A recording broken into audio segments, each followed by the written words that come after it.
Hi, Vincent. Hi. Welcome back. Yeah. So yeah, poor Adam Green having to deal with these people, and I didn't know Richard Spencer wasn't a Christian. Did he say he wasn't? Well, the way he talks, he doesn't sound like one. Oh no, I don't think he. But he didn't actually express a view on whether he would be supporting Adam Green or the Groypers. But he's sort of just doing punditry now, isn't he? He's not taking a position on anything except to vote Biden again, which is so disgusting. I don't get that. I think that that's ridiculous. I think he's basically saying I'm just going to be mainstream, whatever happens. I'm not going to be accused of supporting anything, fringe or non-establishment.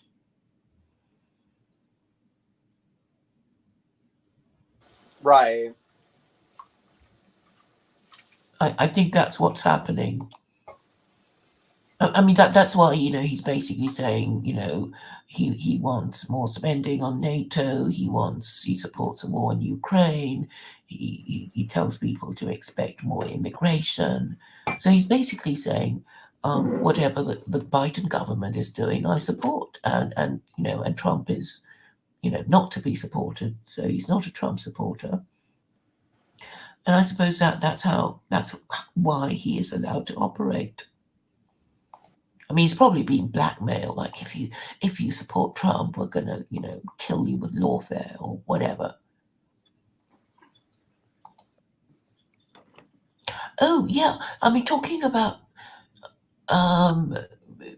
former comment. Okay, well, Ann Coulter is still a commentator, but she's sort of being very fringe at the moment. So I received something from her Substack, and I thought that was a bit weird, but I can't remember who it was that she was interviewing. I haven't heard from her in a while. She kind of disappeared because she got disgusted with Trump. She got disgusted. Well, I think she was also frightened about her flight thing, because I think she was. Yeah. She's just interviewed Gavin McIntyre, who is disgusting. But anyway, she's interviewed him on Substack. Yeah, Gavin McIntyre. Yeah. Yeah, so basically, Proud Boys, is that the same as Groyper? It's the same, isn't it? Oh. No, it's a little bit different. Proud Boys is different than Groyper. Do you know the difference exactly? Well, I don't think Proud Boys is specifically Catholic. Okay. Or Christian. Okay, I didn't know Groyper's had to be Catholic. Well, maybe. I think most of them are. Okay, so there's actually a Wikipedia entry for Proud Boys, and it says, the Proud Boys is an exclusively male North American far-right neo-fascist militant organization that promotes and engages in political violence. The group leaders have been convicted of violently opposing the United States government, including the constitutionally prescribed transfer of presidential power. It has been called a street gang and was designated as a terrorist group in Canada and New Zealand. The Proud Boys are known for their opposition to left-wing and progressive groups and for their support of former US President Donald Trump. While Proud Boys leadership has denied being a white supremacist organization, the group and some of its members have been connected to white supremacist events, ideologies, and other white power groups throughout its existence. So there you go.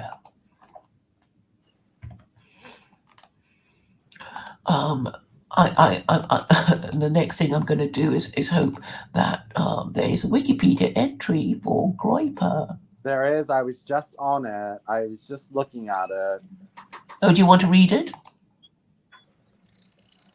Okay. Well, okay. We already know they're all fascist, sexist. They follow Nick Fuentes. No clear Groyper hierarchy. Michelle Malkin, a conservative blogger and political commentator, has referred to herself as the mommy of the Groyper movement, though she plays a minor role in the cause. I think Michelle Malkin is like... She's Filipino and married to a Jew. She's married to a Jew? Yes. I believe so. I'll look it up to make sure. So, you know, it actually doesn't matter what race you are. They're just going to call you names and totally discredit you. So, well, how's she supporting Nick Fuentes? How is she married to a Jew? She's... okay, let me check. So Michelle, Jesse Malkin, what? Okay, I don't know exactly what he does, but it seems okay. Maybe I'm wrong. Maybe he's not Jewish. Well, she's supporting. It said that she was thrown off of the air for anti-Semitism. Okay.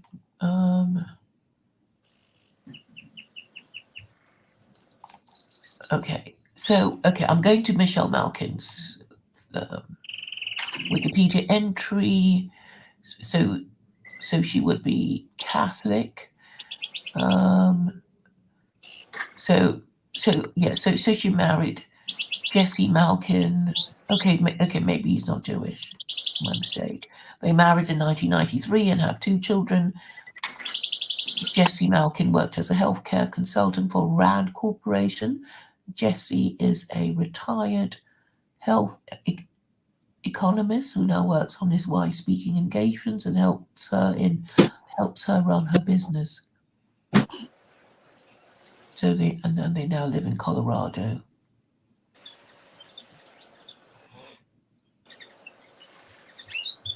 So yeah, didn't Gavin McIntyre do something really disgusting, like stick a dildo up his arse or something? What? Say it again.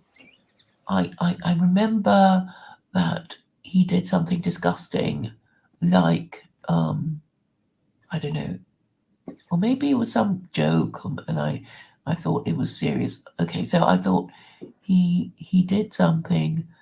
He stuck a dildo up his anus, or am I confusing him with somebody else? And he did it on the YouTube.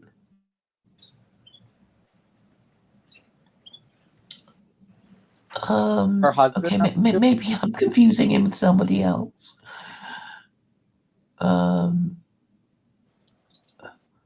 Didn't he do a stunt like that or something?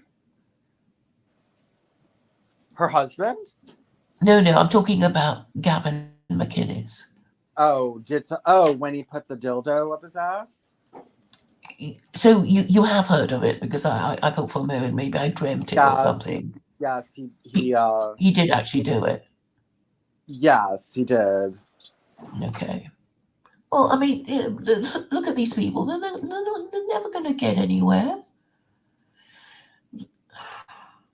Yeah, I don't know how he gets away with that, and then I'm supposedly some kind of, and this is who represents them.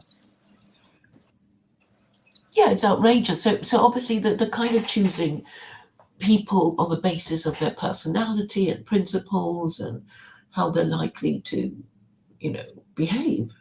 And I know I was following him for a while, and he would just sort of not turn up for interviews, and, not because he's not prepared or, whatever. And he hasn't been particularly good, a particularly good representative. I don't know if you want to have a look at his interview with Ann Coulter. Yeah, why? You want to play it? Well, I don't know. I haven't seen it, so I don't know if you want to play it or not. How long is it? We can play it. Well, how long is it?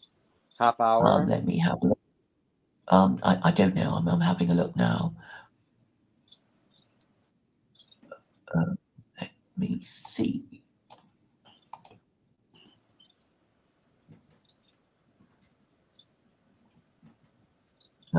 Maybe I can't. It's only 10 minutes. Okay, sure, let's listen. I think what she does is she, what's the word? She only lets you see a bit of it, and then you have to pay to watch the rest. But Oh, anyway, there's really? 10 minutes to watch. Oh, you have to pay to watch these things? The rest of it, you get a free bit, but obviously, you know, you don't get to watch all of it, and then you have to pay if you want to watch. But anyway, we've got 10 minutes, so we can watch that. Sure. Let me turn so you don't hear my finches. Mm-hmm.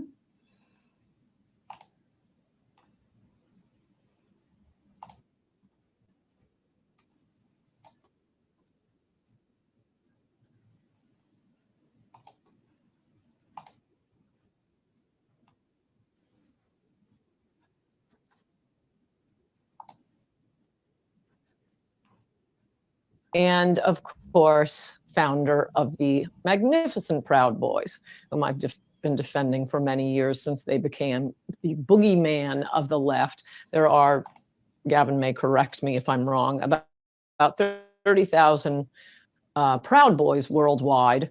A couple dozen of them showed up on January 6th, but I guess the cancellation of Gavin McIntyre started before that, basically when Trump came in. The left couldn't figure out what was going on, so they found all the most appealing people on the right who supported Trump, and probably the number one most appealing person was Gavin McIntyre, again, the father of hipsterdom. And man, you have been thrown off every single platform, but this one, Gavin. Welcome, Gavin McIntyre. Thanks for having me, Ann. I'm excited to do this. So what it was, I've been reading up on you today, a lot of interesting things I didn't know about you. I used to be a woman.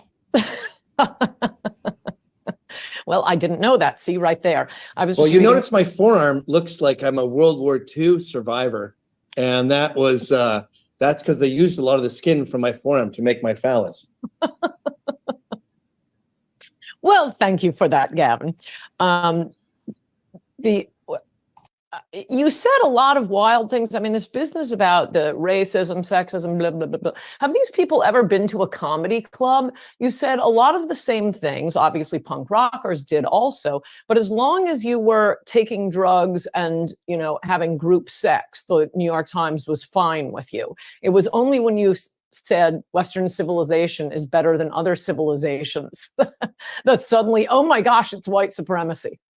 Yeah, there was always normal controversies. It was sort of like you, where, you know, oh, she's in the news again. She said this, and it would bubble up, and then a few months later it would go away. Like I said, trans people, let's cut the crap. They're mentally ill gays. And I lost my ad agency and that. But these were all normal ebbs and flows of cancellation. The major 90-degree turn was a talk I did at the Metropolitan Club in New York. It was right before the midterms. I've done talks there before. People show up, they laugh, they're amused. Doesn't mean anything. There was very little, you know, hullabaloo. And this particular talk, I think it was 2017, 2018, the midterms were coming up. Mm-hmm. Antifa was behaving particularly badly, and the left was going to lose in the midterms. So the DNC said, we need bogeymen on the right. And they said, what about Gavin and the Proud Boys? Okay. So Antifa showed up that night along with hundreds of people. One talk at the Metropolitan Club, 0 people. The next one, hundreds. And you go, that's kind of a strange graph, you know?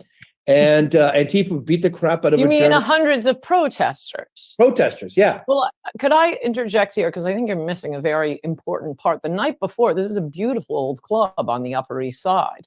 I've done a lot of events there and book signings. It's beautiful. It's historic. It's a pre-war building. And the night before they came and Antifa came, smashed the windows of the front door, defaced it, put the Antifa symbol spray painted on the door. So there was some reason to think there was going to be trouble. And as has happened when Antifa has threatened or actually shown up at my speeches around the country, some of your Proud Boys came to defend not so much you and not so much me, though sometimes me, but the poor, innocent Upper East Side Republicans who were coming to hear your speech. The Antifa will just beat up people who want to hear a conservative talk. So anyway, now you may go. Thank you. No, that's not the half of it. Like, not only did they do all that, they left a really pretentious, overeducated manifesto on the door of the building. Could have been stabbed in there with a rapier. And they terrorized the beautiful, kind old lady who runs that place. They said words I won't say on your show. They talked about raping her, and the calls were coming from all over the country. None of these people intended to show up there. So someone very high up sent word down, trickling down from the top brass through the media, through the New York DA. Cuomo was in on it, de Blasio, the media. And I wasn't a villain before that. No one knew who I was really, as far as like the left. And I swear to God, that night, my kids, all of a sudden, no play dates, not, they're putting signs on my house. Like it wasn't a gradual thing at all. Someone flicked a switch, and so there was Antifa fighting people all night. At the end of the night, Proud Boys are walking home. Antifa go, "You want to go?" And they go, "Yeah." So they tune them up, and the police say, "Do you want to press charges?" The Antifa say, "F you, pig. I just got punched 70 times. Oh, by the way, Antifa were throwing glass bottles of urine at people all night. Yes, I noticed in one of the stories about this, their description of it was, after a bottle was thrown. The New York Times called them plastic water bottles. No, glass urine bottles, which is picking a fight, right? So yes. The two guys who fought there, they got 4 years in prison. And me and my family became persona non grata overnight. And that's when all the cancellation began. Wait, didn't it start with, I always thought it was odd that, and maybe I was wrong about this, that I thought you were first thrown off Twitter after the Unite the Right rally in Charlottesville, which you had as much to do with as I did. There were no Proud Boys there. Oh, I had less than you. I said, don't go. This is a trap. You're going to, and if you go as a Proud Boy, you're out. I was in control back then. And I kicked 4 guys out for going. Good for you. I think Jason Kessler must have been a Fed, because what year he was is that? The organizer? Yeah. Oh, you're right, and I'm wrong. No, I'm not wrong, but I had some tricklings of cancellation before that night, but it was a drastic turn that particular night. But yeah, Jason Kessler kept calling me and insisting I do a talk there. And you know how it is with talks. You can or you can't. And if you say no, they immediately drop it. But he wouldn't drop it. He kept insisting, and it was a suspicious. Same with Enrique, by the way, in January 6th. He kept calling me to do a speech there. And I was like, I'm not a political rally speech guy. And he wouldn't drop it. So there's some. Well, also, I saw you on video, and it would be nice if we could attach it here. I think I will attach my Berkeley speech that would have put me in the hospital, but for Gavin McIntyre's Proud Boys. Oh my gosh, it's insane out here at Berkeley. I wanted to show you that there are literally thousands of people, hundreds of police. I mean, the crowd goes all the way back here behind the building. It's absolutely insane. There's these girls down in the front screaming at police officers. It's madness out here. I've never seen this many protesters just to protest a speaker. And there are people coming in too. Oh my gosh. They're bullying people that are trying to get in with their tickets. Oh my gosh.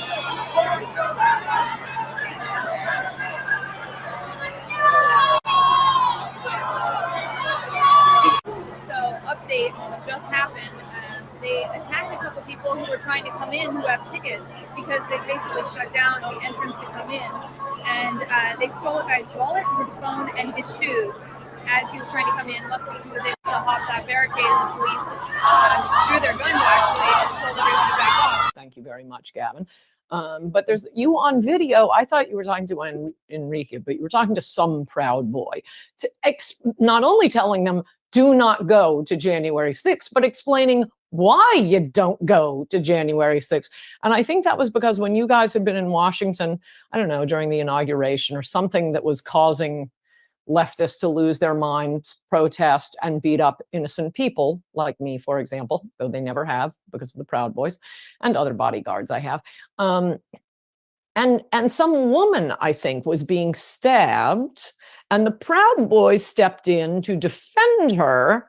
And the Proud Boys ended up not only getting arrested, but all the headlines were Proud Boys involved in knife fight. Please tell that story. So the guy you're talking about that you thought was Enrique, his name was Jeremy, Italian name, Noble Beard, we call him. Everyone is code words. I don't know anyone's real name. And yeah, I was saying to him, you got stabbed last time, and they said Proud Boys involved in knife fight. You're going to get shot this time, and it's going to say Proud Boys involved in gunfight. And the Proud Boys had just invented a new rule right before January 6th, or like a couple months before January 6th, that said, if you're going to do a rally, you have to talk to the local chapter of that club. And if they say you're not doing it here, we don't condone it, then you can only go as a civilian. So there's no chapter in DC, but there's a chapter in West Virginia. And they said, no, this is not a Proud Boys event. That's why they showed up in civilian clothes. They weren't in disguise. They were there as civilians. So Proud Boys weren't there formally as a group. But yeah, that same guy, and I'll get you the clip, Jeremy Noble Beard, he was with Enrique and this black woman, dig up her name, Ryan. She poured paint all over the Black Lives Matter sign in New York on the road where they wrote it in Manhattan. These black kids in DC, the crime is so out of control in that city that black kids go hunting at night.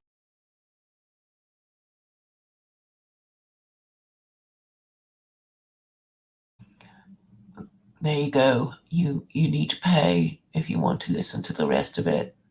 But anyway, I thought that was quite a good appetizer, wasn't it? A little bit, yeah. I mean, I don't know, he's really disliked now, Gavin McIntyre, and has no followers anymore, and nobody really likes him. So I don't even know why she was bothering to interview him. Yeah, I mean, I thought that was kind of scraping the barrel, but I think, something has happened to Ann Coulter, and basically her hatred for Trump is way upscale. Hoping he dies and all kinds of things, which I thought was extreme. Maybe she's having her arm twisted to do it. I don't know.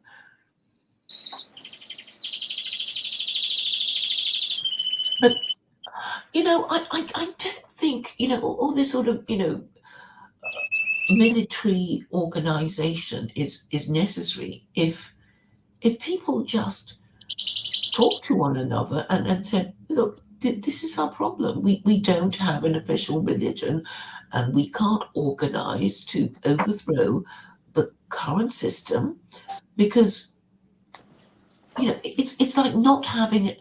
It's like having a physical body and not having an immune system, which means that any stupid idea going, your government is going to do it.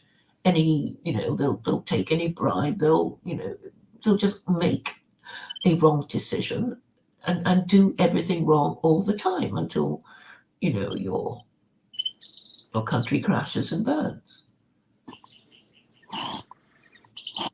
And the only way to do it is basically to admit that the whole system is wrong. But I think a lot of people are still attached to their idea of, the party system and democracy and Christianity and whatever.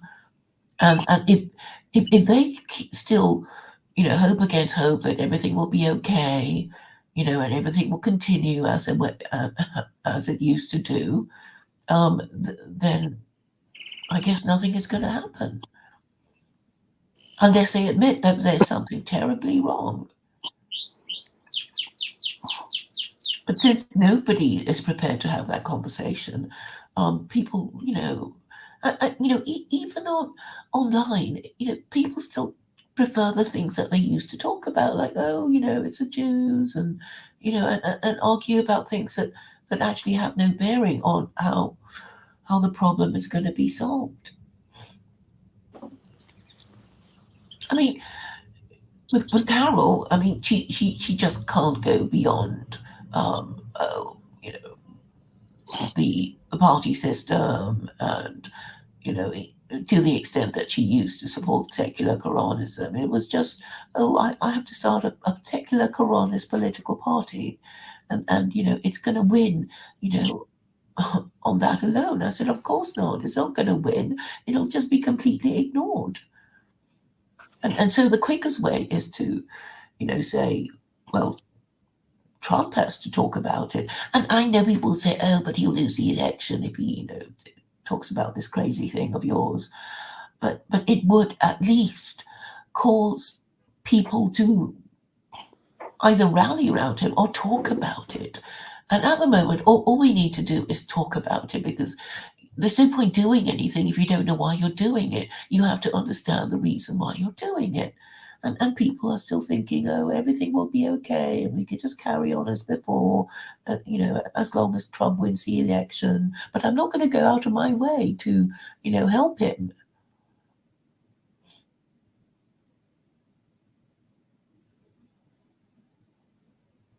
Hello?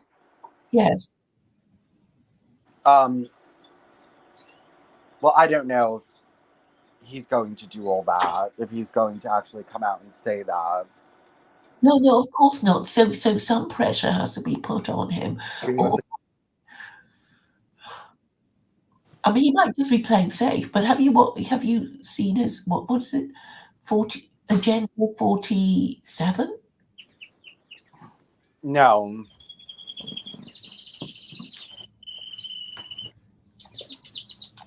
Elliot has turned up. Maybe he'll condescend to talk to us.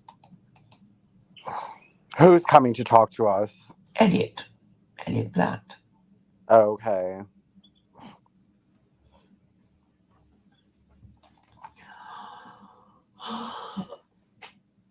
But unless some narrative is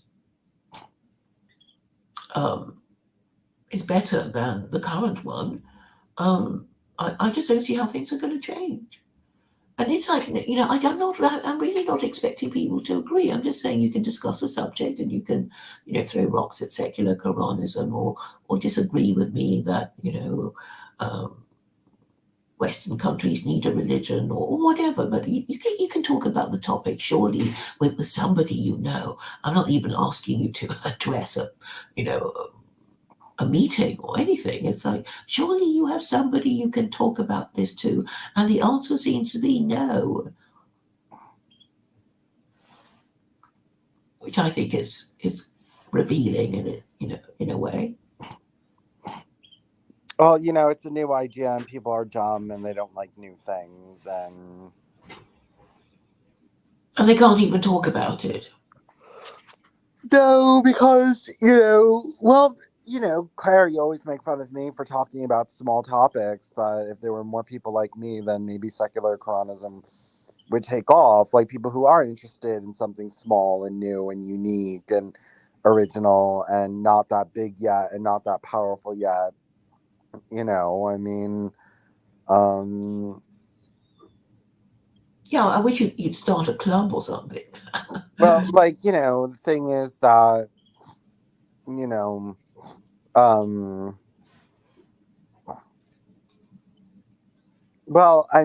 thing is that, people are stupid in that they don't care until you have millions of followers, and then it's too late. If you just start caring about things when it's like millions of followers, then you've gone past the mark, and it's, you're in trouble. So worry about things when they're small. And but most people don't think like that. I think it's a good thing that there's really starting to get rid of, in the West, we're really starting to get rid of like any kind of like mainstream culture. Because if you have like 90% of your population in some kind of mainstream culture, they're not going to pay attention to little things. They're just going to say, oh, well, we're 90% of the population and nothing can hurt us and nothing can get in our way. And so why even give this energy? Why even give it life when there's just no way that it's going to take over? But now that, what is the mainstream culture anymore? Like, what like, what is the mass of people that kind of feel safe in their little bubble and like nothing can harm them? I don't think even the rich people feel safe. You're the what people? The rich people.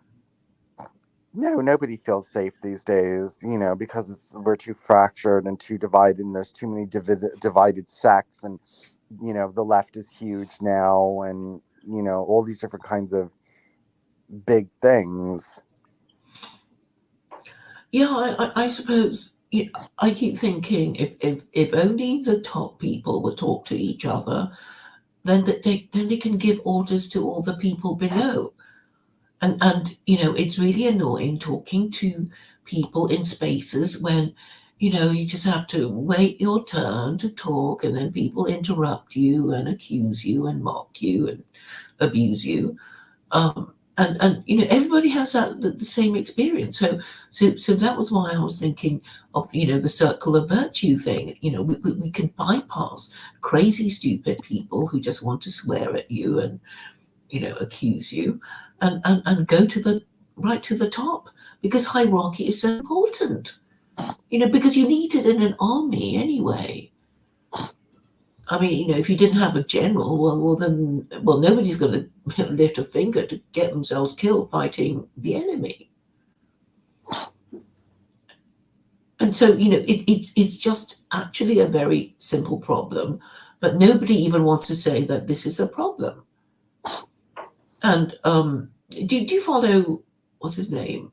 Douglas McGregor, the retired, I think he's a general or a lieutenant or something. I'm not following him. I've heard of him. Yeah, I mean, he keeps. I mean, I thought he'd be a very good running mate for Trump, but he's sort of running some sort of political party that I guess would be in competition with Trump, which I thought was just stupid, and I guess everybody feels safe in their own little echo chamber. And there is no organized activity. It's everybody doing their own thing because they feel safer with people who agree with them, who are, obedient and whatever. And I think, this kind of attitude has to be abandoned, or nothing will get done. Nobody will, hear us, because if we're just in our, little circle. But I mean, that's why I thought the circle of virtue idea could just, move us upwards to people capable of discussing ideas. I'm sure there are people like this around. Well, it's like, I don't know. I feel like, you're hoping to talk to people who act like polite society, but all these polite society people are so, they want to be viewed as moderate, and they don't want to be involved in anything too controversial, and they want to stay where it's safe. And Yeah, I mean, that's a problem. And also, this made me think of Arturo, Met herself, and I thought, well, he seemed, I thought that he had the energy, but he's obviously offended that his Christianity is not being respected. no, yeah, I know, and that we're actually questioning him, and yeah. I mean, I keep thinking, it's like, okay, you want to be Christian, blah, blah, but, we put these questions to you. I mean, it is idolatry. And, if you don't agree, then go to your priest and ask him to, advise you and support you or something.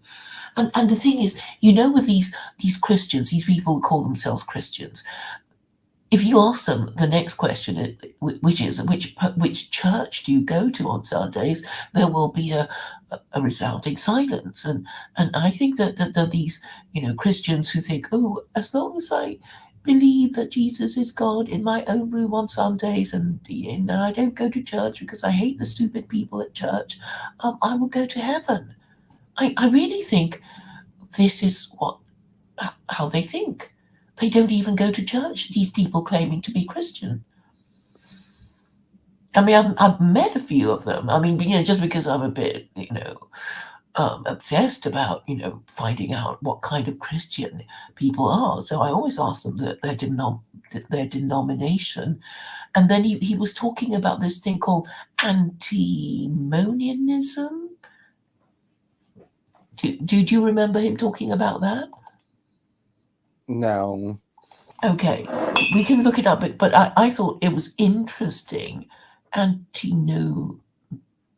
Antinomianism. I know what you're talking about. I don't know what it is, but I've heard of it. Yeah, and I looked it up. Antinomianism. Antinomianism is any view which rejects law or legalism and argues against moral, religious, or social norms, or is at least considered to do so. The term has both religious and secular meanings. So what it seems to be doing is that I'm not going to tell you what to do, but I think but it's wrong. But I'm not going to propose any laws to forbid behavior that I regard as harmful to society. So it's basically saying, I'll read it again. Antinomianism is any view which rejects laws or legalism and argues against moral, religious, or social norms, or is at least considered to do so. The term has both religious and secular meanings. In some Christian belief systems, an antinomian is one who takes a principle of salvation by faith and divine grace to the point of asserting that the saved are not bound to follow the moral law contained in the Ten Commandments. Antinomians believe that faith alone guarantees eternal security in heaven, regardless of one's actions. Isn't that retarded? Yes, it is. And so that's what Arturo is. He's an antinomian. yeah, that's what my cousin believes. My cousin believes she can murder and rape and steal and all these other kind of things and still go to heaven because she accepted Jesus Christ as her Lord and Savior. Okay, well, I mean, it's so damaging. All this nonsense that they believe. Okay, I should read. I should read the whole thing, the whole entry, because it's quite long. Yeah, no, it is not a very good belief system to just, it doesn't matter what you really do as long as you accept Jesus Christ as your Lord and Savior. And, that's why, well, they're such hypocrites. These Christians are such hypocrites, and they're such hypocrites, in that, people who drink and smoke and have sex outside of marriage and watch people being murdered on camera, they still sit around and talk about Jesus Christ, and they still sit around and talk about whatever. I mean, you really, the Bible says not to engage in whatever viewing wayward sites and asking, oh, do you get fucked in the ass, it's just they believe that they're going to be forgiven for all this, and it doesn't really matter, and they're fine because they've accepted Jesus Christ as Lord and Savior, and they're really not going to pay for any of these kinds of things. And it's okay to have a girlfriend and sex outside of marriage and all these different kinds of things. Well, obviously that's not good enough. But I guess they're encouraged to do this sort of thing because otherwise there would be revolution.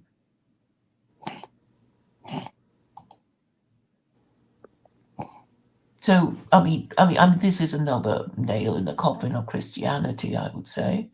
I mean, what's the point of pretending to, to believe in all kinds of things and just be as bad as, well, all the bad stuff that you see, the criminal elements of your society. But I'm astonished that it's got so many such a long history, and I'll just read the heading for you. So there's antinomianism in Gnosticism, and there's Lutheran views, first antinomian controversy, second antinomian controversy, Reformed views, Methodist views, Quaker views, antinomian charges against other groups, biblical law and Christianity, supporting Pauline passages, opposing Pauline passages, Paul versus James, Jesus, Buddhist antinomianism, Islamic antinomianism, esoteric left-hand path, non-religious antinomianism. So it's just sort of being unprincipled. Yes, basically, yes, being unprincipled. And, it's like, how far are you going to take this? I mean, why do you allow idolatry but not murder, since they're both as, or whatever it is? Like, why do you allow certain things and not others? And, it's just, it's being unprincipled, and just basically being able to do whatever it is that you want and still get into heaven without any kind of consequences. Yeah, I suppose maybe the government encouraged it because, it didn't want people doing anything that might threaten it, because the government was itself so corrupt. But I'm actually appalled that all these different religions, it's not just Christianity, supporting it. So don't worry about it. As long as you believe in God, you'll be okay. You'll get to heaven. And then I am reminded of that verse in the Quran that says hypocrites are cursed by God.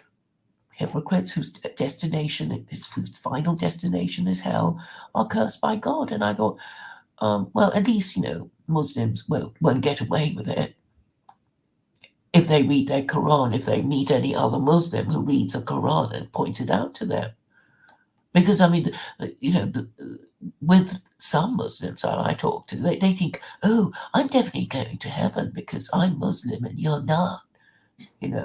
It's like, no, it doesn't mean you're going to heaven just because you're Muslim. There are all these rules you have to follow, and you're obviously not following them.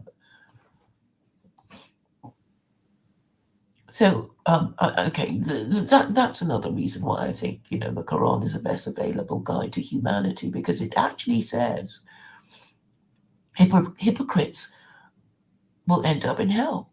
And hypocrisy is basically antinomianism, right? It's like, yeah, in theory, I'm against murder, but in practice, I'll do it because I'm a member of the mafia, and that's what mafiosi do, and I'm one of them.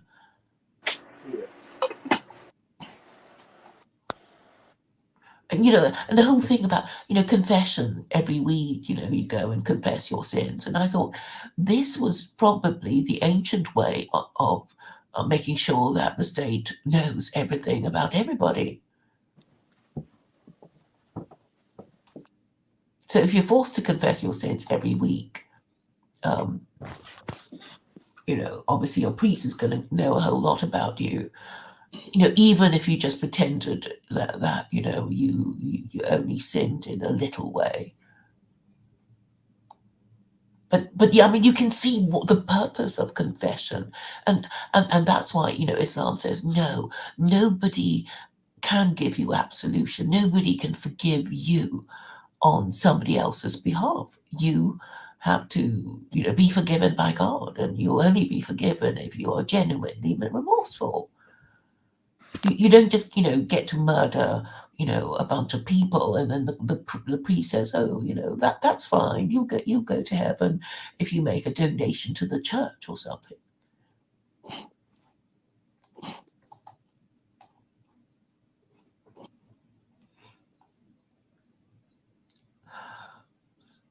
But don't you want to fix it, Vincent?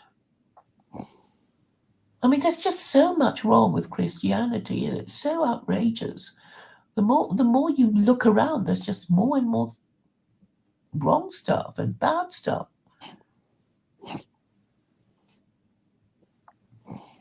Well, I don't necessarily think Islam is going to fix it. I don't know if Islam is the most intellectually open religion either. Why do you say that?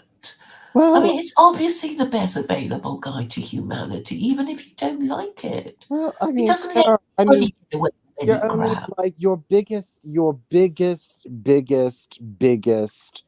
rule is whipping unwed parents. So, I mean, I don't know if whipping unwed parents is going to like change the whole world. Like, you know, you know, It will send a message that, the taxpayer and the government are not going to put up with, giving you money to support your illegitimate offspring. I mean, what's wrong with that? I just don't see why you have a problem with that. Because it's obviously, degenerate. Because the whole point of marriage is like, no, not anybody can just have children. You've got to find somebody who's prepared to marry you and who's prepared to take marriage seriously. And it's not just, to have sex with for one night. You've got to, think of having children and staying together and blah, blah. Yes, but yes, but this takes a lot of force. I mean, obviously, it's to the point that you have to whip people 100 times in order to keep this in place. And, that's not necessarily the easiest thing to do. And, I just don't know if you're going to be able to get even 50% of the population of America to say, oh, yes, let's just whip unwed parents. Vincent, I'm not. If it were ever adopted, I would have to persuade the people at the top. They're going to say, well, how are you going to do it? Everybody will object. You know that, the illegitimacy rate is over 50%. So how are you going to do it? And I would say, well, you would have to prepare them for it. And there are, obviously you'll have to, discuss secular Quranism. There will be all these interviews of me and then hostile and, obviously, genuine. And then there will be incentive schemes. So I told you about my registry system. So I'm saying there will be a register of unmarried parents. And within that, which will be divided between repentant and unrepentant unmarried parents. Have we discussed this before? Yes, you've told me this before. And, you have all these, this is, kind of, like something that authoritarian regimes do. And it just seems to be... It'll be fun to do. But who in the leadership who are all divorced and have children out of wedlock? I mean, half the leadership would have to be whipped. I mean... No, it won't be, it's like nobody gets whipped. There will be a period of grace. Yeah, but where everybody sort of gets used to the idea and all the registries are set up and all that. There will be a whole year of fun and games of explaining to people how it's going to be, and where the commercial opportunities are and all kinds of things.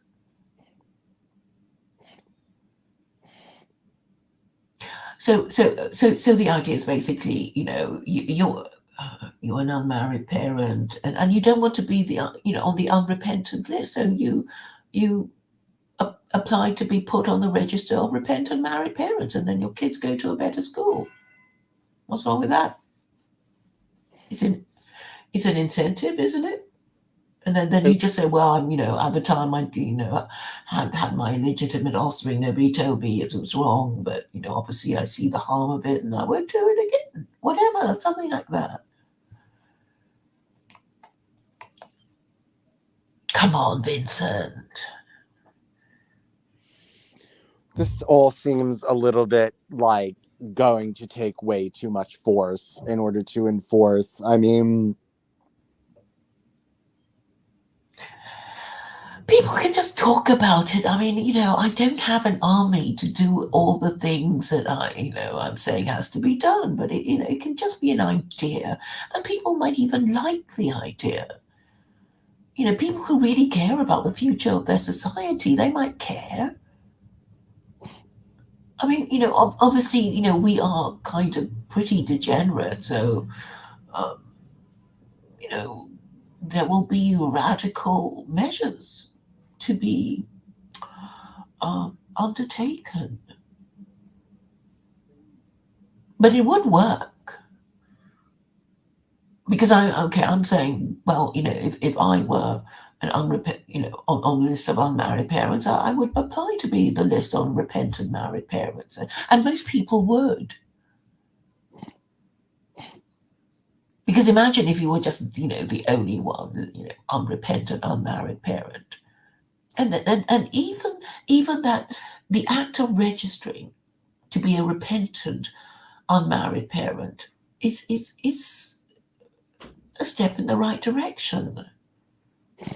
And there will be a benefit. Your kid goes to a better school. How can you not do that? Why would you do that?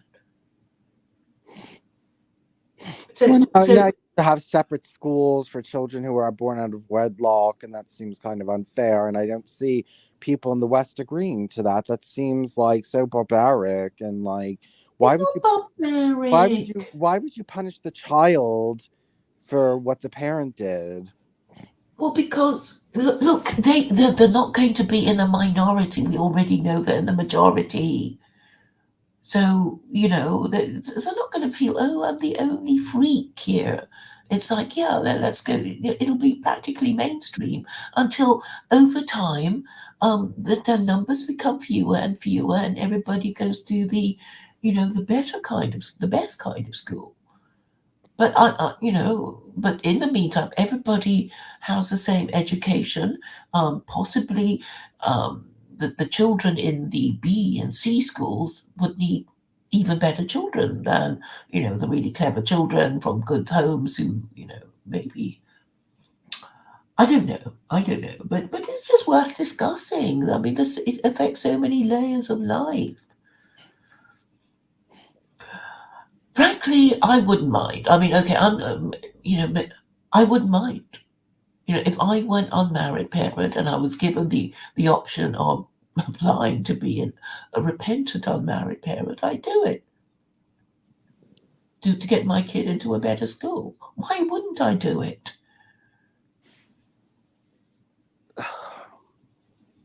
Okay, people don't like the all these sort of categorizations and lists, but that's how you can control people. And they need to be controlled. I mean, we've been so uncontrolled for so long, and that's why most of us are mad and talk nonsense and tell lies, do bad stuff, including, especially, our ruling classes. So I don't see why we can't just sort of do it for the greater good. It's not, hard.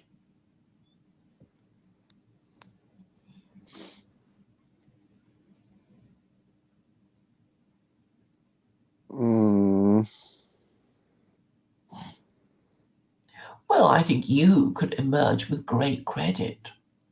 No, I can't, Claire. I don't know where you're getting this from. Nobody wants to talk to me. I'm not. Yeah, because you're doing your crazy ideas of abolishing women and making all men gay. But if you just for once in your life supported something that is respectable, then people might treat you differently. But you want to do your esoteric things. I mean, if you want to ask, and then you support incest and all the sexual offences and all kinds of weird stuff, of course they're not going to talk to you because they don't want to, guilt by association. And it's not like you wouldn't have a role. You'd have a role of protecting, the domestic partnerships of gay and straight couples, of people in mixed households, which is what you want. You want your experiment or whatever. So, domestic partnerships are important.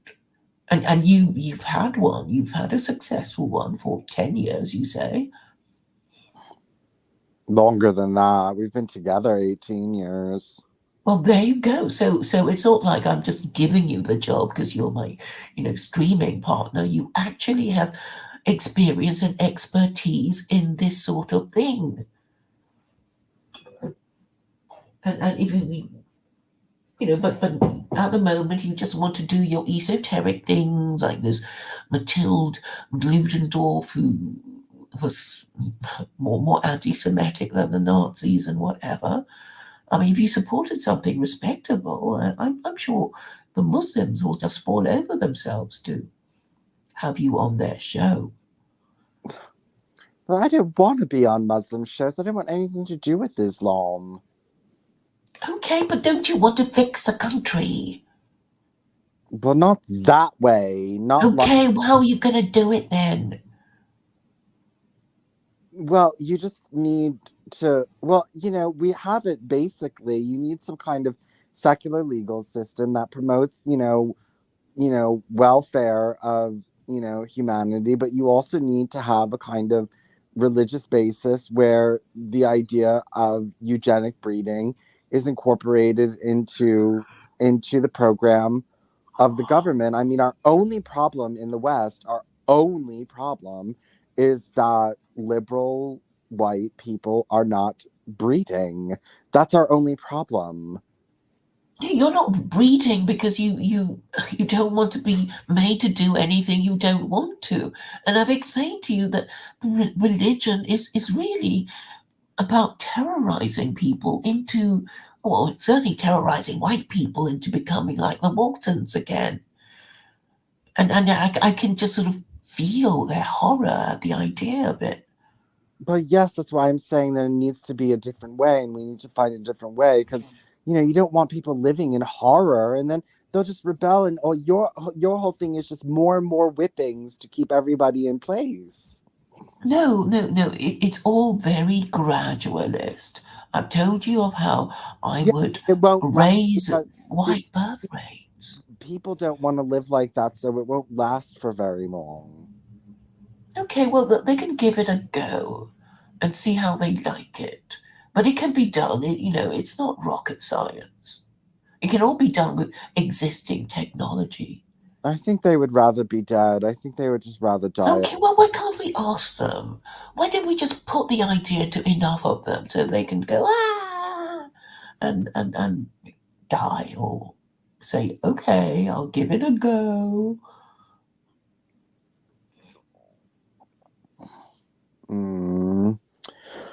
Well, on that, we have been going for an hour, so I am going to go because I have to go eat and I have to watch something with my husband. And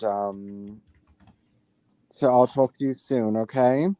Okay, Vincent. Enjoy your viewing with your husband. Okay. Yeah, I'm going to be watching those. I'm back onto. It's so interesting. I watch these Real Housewives of all these different cities.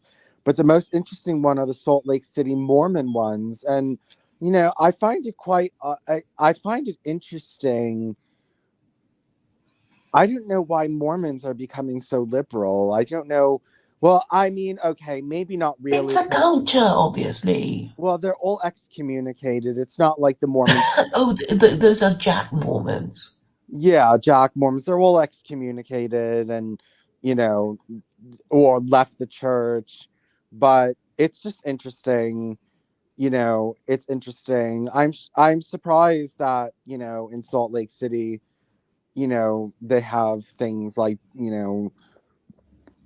whatever, Botox centers and things like that. One of them, the ex-Mormon, she has a Botox center and people go in there and, do different kinds of things. And, I guess, it's really starting to fall apart, even though maybe the mainstream church is still, conservative, it seems as though there's like this culture of just blasé Mormonism. Like there's this one woman on there who's not excommunicated and who still considers herself a Mormon, but she's a booze baroness. She sells booze, you know what I mean? And I'm like, what kind of Mormon are you if you're selling booze? Are they supposed to avoid alcohol? Yes. Right. So it's like a Muslim selling booze. Yes, but I don't know how she stays inside the church. I mean, they're obviously. Well, there's just no one to impose standards anymore. That's the problem. I guess they're scared to lose their moderate Mormons because that's probably about half of them, and they don't want their, I guess they're not, they don't want to lose what little population they have. Well, it's the same with Jews, though, isn't it? I mean, that's why the Orthodox Jews, I had to drag it out of them, and they said, well, actually, we think the heretics, these reform and secular atheist Jews. I didn't realize it until, years later. So I guess, that these ultra-Orthodox Jews are too scared to say to the secular Jews that we think you're heretics and we don't want you representing, us because you're a disgrace, kind of thing. And actually, one of the things I've discovered recently is that Judaism is not an organized religion. The like Hindus or Buddhists or it's actually Christianity that's the most organized religion, followed by Islam, I suppose. If you're thinking of Iran and the actual theocracies. Iran is Shia, yeah? Okay. Yeah. Oh God, with that off of here, I have to go eat. I don't want to talk to Conops. So. Look for a job, Vincent. I have a job. I work at night. I always stream with Claire during the day, but I work at night. I remember vaguely on your last job you were streaming while you're working. I think that's well, I don't know why even your boyfriend would be very happy about that, Vincent. Yeah, okay. I'll talk to you later. Bye, Vincent. Is he terrified of me? What's going on with No, he already said he was going. Oh. So I guess your appearance hurried him off. Oh, all right. Hey, but how you been, Claire? It's been a long time. Well, yeah, it's been. But I've got all these new ideas that I'm dying to run by you. You have new ideas. Yes. And they're not variations on an old theme. So, like, yeah, well, I mean, they're intended to further the aims of secular Quranism, but they're new ideas. Okay, well, yeah, it's just shoot, I would say. Did you hear me talking about the registers of unmarried parents and repentant unmarried parents and unrepentant unmarried parents? Yeah, I sort of vaguely heard something. So you make a register of that as well. Yes. I'll make a register of Jews, a register of Christians, a register of Muslims, and there'll be also a register of Hindus, Buddhists, and small religions, and finally, and most importantly of all in the West, a register of agnostics, atheists, and nihilists. So just like in the Middle East, you and I will be in that group. Just like the Middle East, you'll have like your religion on your identity card. Yes. Yes. And then also like the stages of your religion, if you're practicing or not. Well, I guess people would say they're practicing, wouldn't they? Well, maybe they would, maybe they won't. Well, the thing is, the whole idea of putting people in these registers is for as far as the Jews are concerned, it's to, make them be struck off the register because there are too many of them, and the ones who call themselves Jews are not even observant. And wait, did I hear this correctly? That you say there were too many Jews? Yes, because half of Jewry are heretics.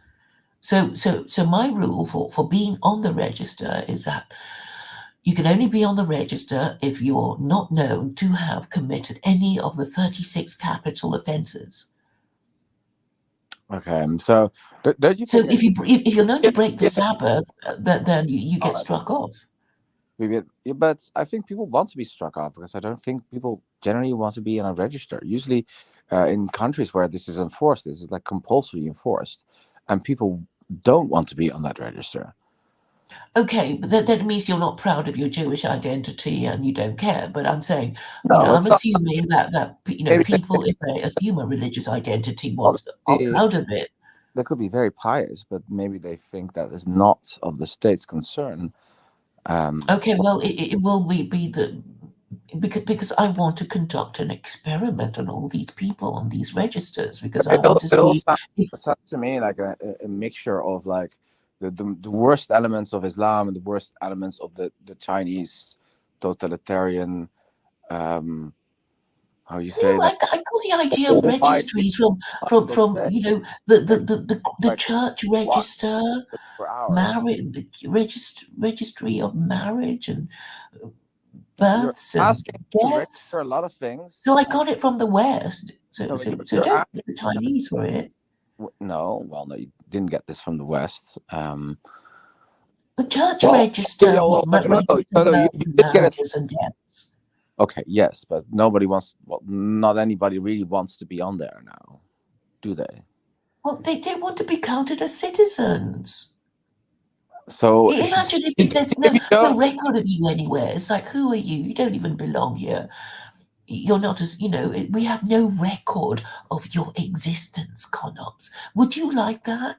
no. Well, so you want to make a distinction. You want to erase the whole civil register. Is that the idea then? No, I just want to rearrange things a bit because I'm using the basis of my idea of, well, there's already a register, Yeah, but if you talk, registry of births, marriages, and deaths. let me get this sort of straight before you, how do you say, like try to defend the ideas. First have to understand how it works. So now, you want to not have a civil state register, but only a religious one. No, I want everybody to be on a register. Everybody. Yes, but you said that the punishment would be you don't exist. If you Yeah, don't, because imagine if you don't have a then you have a lot of national insurance number. undocumented people. That's going to be a huge issue. No, because people are already on lists. They have, So you would go to the synagogue. your audio is not very good. Oh, Claire, can you hear me now or not? I can hear you, but you were kind of breaking up. Oh, sorry. Yeah, sometimes I break up. I think it's the phone or something. Mm-hmm. So you mean to say that you will go to synagogues and then ask for their lists of Jewish people? No. Okay, I think there are already registers in synagogues because of course there would be they get born, they marry, and they die. Yes, but you'll ask for these registers. But I'm saying, yes, the rabbi would be the registrar. And what if the rabbi doesn't want to hand it over to you? Oh, I'm sure you'll find somebody to do it. They're not all going to say no. Okay, so you mean like there will be one community of rabbis or whatever community of Jewish people for sure not abiding by this, considering what happened in the Second World War with their registrars. Yeah, but I mean, obviously the Nazis just went to the synagogues and just helped themselves do their registers. So one way or another, it is kept. One way or another, you want to get them as well. Yeah, and it's not just Jews. I mean, I don't want them to feel discriminated against. And if you're going to be Christian, you're going to be on a register too. And if you're the Christians also have the fear. And Muslims and Hindus and Buddhists and Scientologists and Mormons and whatever. I don't think they particularly want to be in a. Yeah, okay, I know they don't, but it's too bad. I'm in charge. Be discriminated against, and if you're going to force them, well, I don't know if you're going to force Jewish people to be on a register. You sound They're already on their own Hitler. registers. sound a lot like Adolf Hitler, Claire. No, I have no plans to invade Poland. Well, I don't know. You already put the Jewish people on the list, so I mean, Yeah, and have to work. Jews can't By just the say, way- "Oh, you're only going to put us on there." I'm going to put everybody else on the register too, so they don't feel, discriminated against and picked on. And then you got to make the rest of us also. For the rest of us, you're also going to make a tough time. So I just don't think that idea is very popular, considering the historical. Okay, you said it already. I accept that people are going to resist it, but can't you just sort of? But you can also Yeah. say, I'm going to have this surveillance Chinese state that's going to enforce. No, it's not a thing. It'll be self-policing. System. It'll be self-policing, and if you let me explain, I'll tell you how it's self-policing. So basically, I want to see if per capita who ends up in prison, who has the most illegitimate offspring, who just to see, to monitor these different groups. So you're gonna monitor your people's sexual lives, their religious Whether lives. they get married, whether they have Like illegitimate offspring, like they're not monitored they enough these get- days. Like people are not monitored enough these days. I think people are monitored. I think it's a records good should be idea kept of to monitor. behavior. But- Like a school register and a report. Well, you can change schools, Claire. Yes, so yes, you can be a Jew, and then if you get struck off the register, if you have a religion like, oh, I'm a Muslim or a Christian or whatever, then you go on that register. If you if you're not sure, then you go on the register of agnostics, atheists, and nihilists, and they'll join us. Well, I think a lot of even Orthodox Jewish people and Christians would actually choose to be on the register with the rest of the people, but at least they're not monitored, right? No, it'll be Or are you going to ask self-policing. everybody? The whole idea is that it is self-policing. Why can't you understand that? It's self-policing. Yeah, I mean, it's hypothetical in the best case scenario, but I don't think people will listen to you that much. Even if yes, you have I know. Okay, look, I've just told you my theory, and you'll maybe I'll never become, queen of secular Quranism. No, but even or if you whatever. are, my attack is that even if you are, it still is a problem. Yes, I know people will say, "Oh, I don't want to get registered," and then so you're saying, how am I going to? I don't want to get incentivize it? registered. I'm not going to go to get registered. Okay, Unless you're going to force me, Claire. I'm not coming. I'll just tell the banks to, give freeze your me bank the account, names like Justin Trudeau. Like you got that is a Chinese action. They won't. They'll just be called that is a to Chinese hand over the action. That is details like a of people. Chinese surveillance action there. No, it's not Get your bank particularly account, Chinese. freeze it. It's Yeah, not it's particularly absolutely. Yeah. Chinese. And who took it over? Justin Trudeau. Look. So like you're like in this very august company with like the Chinese Communist Party together with Justin Trudeau. That's in this row you want to belong. To survey us, to decide what we should do. And I just don't think you're the best person to decide what other people should do, considering your own life. I'm not saying what they should do or shouldn't do. I just want to, monitor, crime rate, illegitimate offspring, divorce, school results, that sort of thing. Yeah, but these things usually we use in a statistical basis, right? So like we ask a couple of people, hey, have you had children? If you have so many, were you married? If you had children, and then on that basis you take a sample and then you extrapolate that to the rest of society. What you are suggesting is actually to pull up a whole surveillance apparatus to survey us all. I think it's a very bad idea for a society, in particular because technology is so invasive now. That it's already become a real struggle, how you say, to live sort of like an unmonitored life. Well, we're just sort of, part of society, so we might as well, be part of it and be on a register, which already exists. So you're not interested in seeing if atheists, agnostics, and nihilists would do better or worse, and But, I mean, other by the way, religious groups? for one thing, you'll be on the nihilist and agnostic We'll be in the register same with me, group, yes. right? So we'll be together on the same register. Is that not correct? Mm-hmm. Okay, well, then in that case, if you have a high opinion of yourself, then it's not a bad place to be, right? So Yeah. So why bother secular Quranism? well, only secular Quranism would be able to do this. No, the Chinese government is very capable of doing very similar things.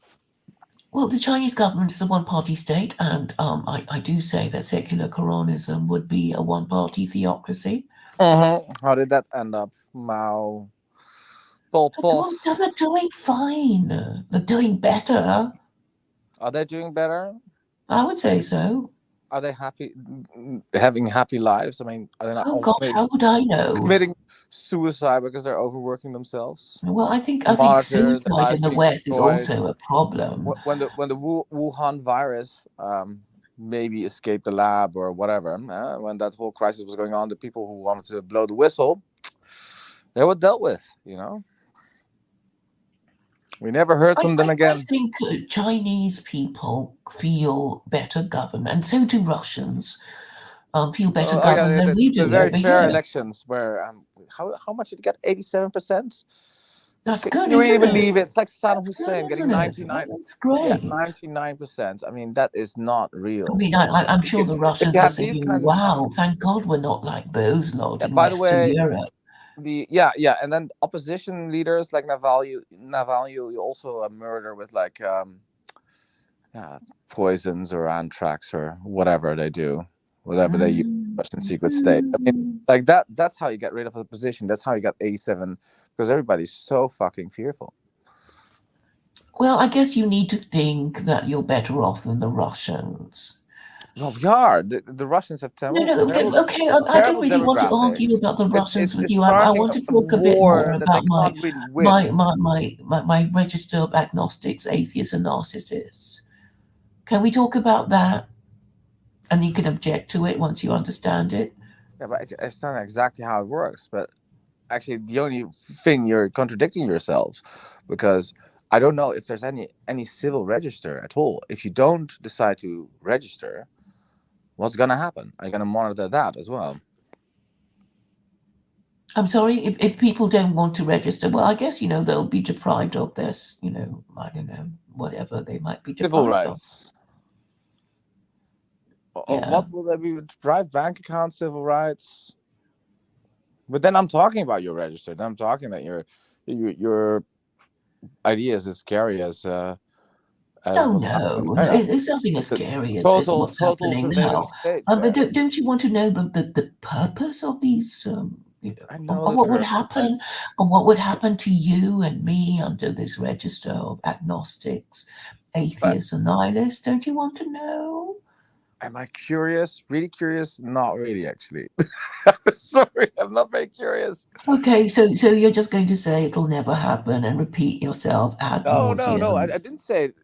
I did not even say that. Well, I could say it again, but that's not the issue. I'm saying even if it's if you manage to get power, it will be a very ineffective system unless you're going to take like totalitarian, true surveillance state measures. Otherwise, it's a bit pointless.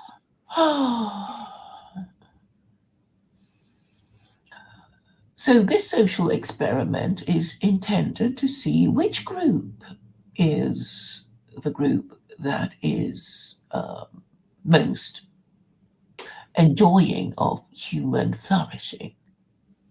Which group do you think it will be? Our group or other groups? It's got to be our group, Claire. We're going to thrive. We're going to flourish. We agnostics and nihilists. So we would have to, but we would have to measure the moral integrity of its members. So you're going to do that with a surveillance state? No. I have my idea of a circle of virtue, which you haven't heard of. So this is my idea of a circle of virtue. All right. You can be a member of the circle of virtue if you submit to truth, logic, and morality. Yeah, I've heard And it. if you're caught telling a lie, you get okay. So the perfect score is 0.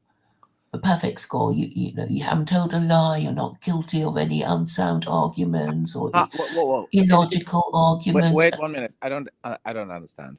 So are these like self-descriptions, or are you as a state gonna measure it? No, it'll be self-policing. I keep telling you, it's self-policing. How? And Like the you keep Scientology thinking, church? oh, Are you gonna ask all the church members to rat on each other? Is that the no, idea? Do they have no, like some kind of no. What happens is internal that civil service or something like that? no. So I explained it to Vincent already. So you can be a member of my circle of virtue if you don't tell lies, you don't rely on incorrect information, and when this is pointed out to you, you don't deny. Okay, so what happens is that you don't tell lies, you're not guilty of relying on incorrect information, and when you are told that your information is incorrect, you accept it and you don't tell more lies to cover up your. Oh, you mean like if you don't accept the ideology and everything that goes against No, the there's no ideology is a lie? ideology. There's Is that no it? ideology. No, yeah. There's no Like ideology. you said, It the could be correct anything. information. Well, like let me rephrase it then. If I don't tell the correct, or if I don't restate exactly what you think the truth is, then that's considered a lie. That's considered a lie. What is a I'm lie? not limiting it to any argument. But just said it. You just said it. Like if you get the correct information, and if you go against the correct information, then you're a liar. That's what you said. Yes, and truth is. But that's what the is same as I undisputed. rephrased it a little differently, but that's the same as not adhering to the ideology. Then you're considered a liar. There's no ideology involved. So it could be, does the Earth go around the sun or the other way around? And and what happens when you're given the facts, and how you deal with it? Do you deny? Oh yeah, it? so you think the given the facts is not a contentious issue? You Of think course like it's you can contentious. just say that people who don't follow the exact narrative that you have are liars? No, I'm just saying, it depends on how amenable somebody is when you say, look, you're relying on Amenable to the ideology. Okay, this sounds really like re-education, like some kind of like really scary Maoist shit, I have to say. It sounds like no scarier than the scarier other than what ideas that we you were had. But I think expected to like that's believe. because you've been solo streaming for so many times. Now I'm talking to Vincent, and Vincent is unemployed. Can we stick to the subject of what is truth, logic, and morality? I think it's quite easy to understand. No, but you don't have truth. I don't see logic. The whole idea of a sacred Quran is like an oxymoron. But there's no logic in at all. What's so illogical about morality? a moral I don't system? think you have lived a moral day in your life. So I think. No, it's nothing to do with me. It's nothing to do with me. The system can, even if I were convicted of mass murder, the system would still work. So well, basically, you would be convicted of zina, right? No, I won't. Nobody is going to be punished for doing anything that wasn't a crime when they did it. Okay? Well, okay. Just as long as we know it's a hypocrite telling this. Yes. Go continue. Yes, I mean, obviously, there will be no retrospective punishments, which would go against the laws of natural justice. I thought you wanted to get... What? I thought you wanted to get punishment in Aceh. No. Obviously, I'm going to be using incentives and disincentives for certain kinds of behavior. So that's why I have this rule system that I'm trying to explain to you. Yeah, okay. And now I'm trying to explain to you how people's moral integrity is to be measured. But you said if they don't reproduce the exact same amount of the same information, or approximately the same information, then they're considered liars. No, and they have to be dealt with.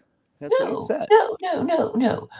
So, I mean, obviously there'll be certain things that are, not quite clear. People are not, 100% sure about vaccines. There's some people seem to think it's worked and it was a good thing, blah, blah. Okay. So, we can just sort of leave some things, up in the air if nobody is quite sure what the actual position is. But on matters that are already established, then Like, hmm? give an example, Like, and not like a very easy scientific one. That would be a little bit too easy, right?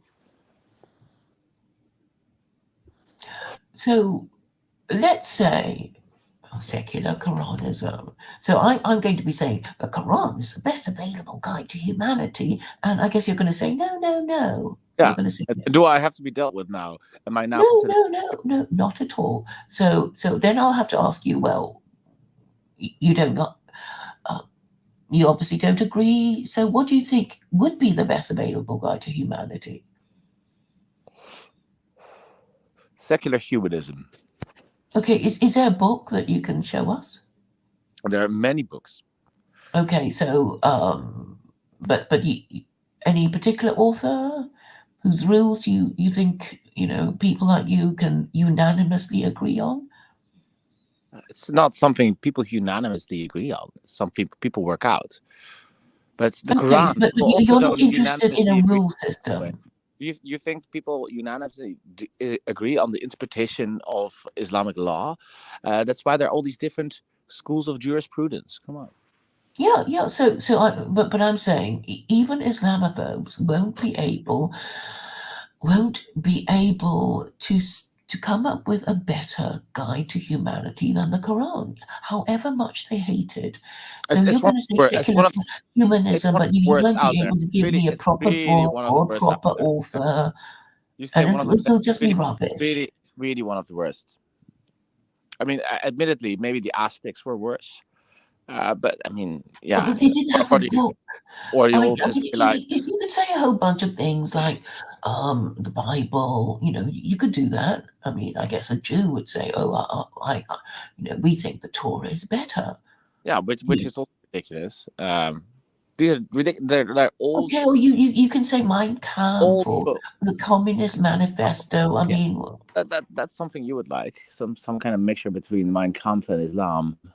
okay, and then at least we would actually say, well, I think Mein Kampf is better than your book because whatever. We could have a dialogue. To the point of what? No, you said specifically, and you said that you'll be given information in this circle, and if you disagree with that information, and if you're insistent on this disagreement, you have to be dealt with. Yeah, you'll just be thrown out of the circle. And then what? I'm happy being And out. then then it's like, well, nobody will endorse you. It's a bit like peer review.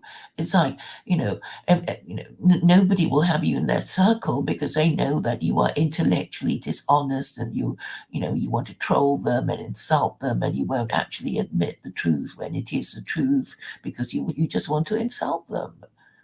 No, I just Because profoundly you're disagree. intellectually What if insistent. you just profoundly disagree with these statements? Okay, then go So and find then can you still be a people member to of the be in circle a or not? circle of virtue with. Okay, so I can be in a circle virtue with Catholics, Jews, and Hindus. That's all good. You're saying you can't? You can. It's still possible. Well, they wouldn't have you because you're not a Hindu or a Catholic or whatever. Oh, there's So you're stuck with people. me. There's plenty of people who have a much more ecumenical approach to these things. Yeah, but nobody can just sort of roll up and say I'm a Hindu, and it's like, oh, but you're not even brown, and there will be some kind of credential you're expected to. Are you gonna put like racial produce. credentials for Hinduism inside? Yeah, because like Christians have a confirmation ceremony. Yeah, they have, but I mean, you can become a Christian, but some Hindus still believe you can't become a Hindu. So I mean, Yeah, because it's like it is an ethno-religion, and they have this caste system, and if you're coming from completely outside India, you're actually condemning yourself to being an untouchable, which is wouldn't be a rational thing to do. To return back to your point, so you have these circles that are self-enforcing, you say, right? But then Yes. who is going to guard the interpretation of the scriptures, like these circles themselves? No. Okay, there would be no particular scripture because we would be in the group for agnostics, atheists, and nihilists. But But it could be what any subject of disagreement. It doesn't have to be scriptural. It could be anything like climate change or vaccines, as you were suggesting earlier. Basically, what you're saying, you want to have all these groups, and then when somebody says something that the others think is totally reprehensible, they will be kicked out. I mean, what you're proposing is some kind of like, self-policing, but in the sense that it's going to be self-censor and censoring like people who have a minority position. I mean, like basically you're saying it's good to censor people with dissident thoughts.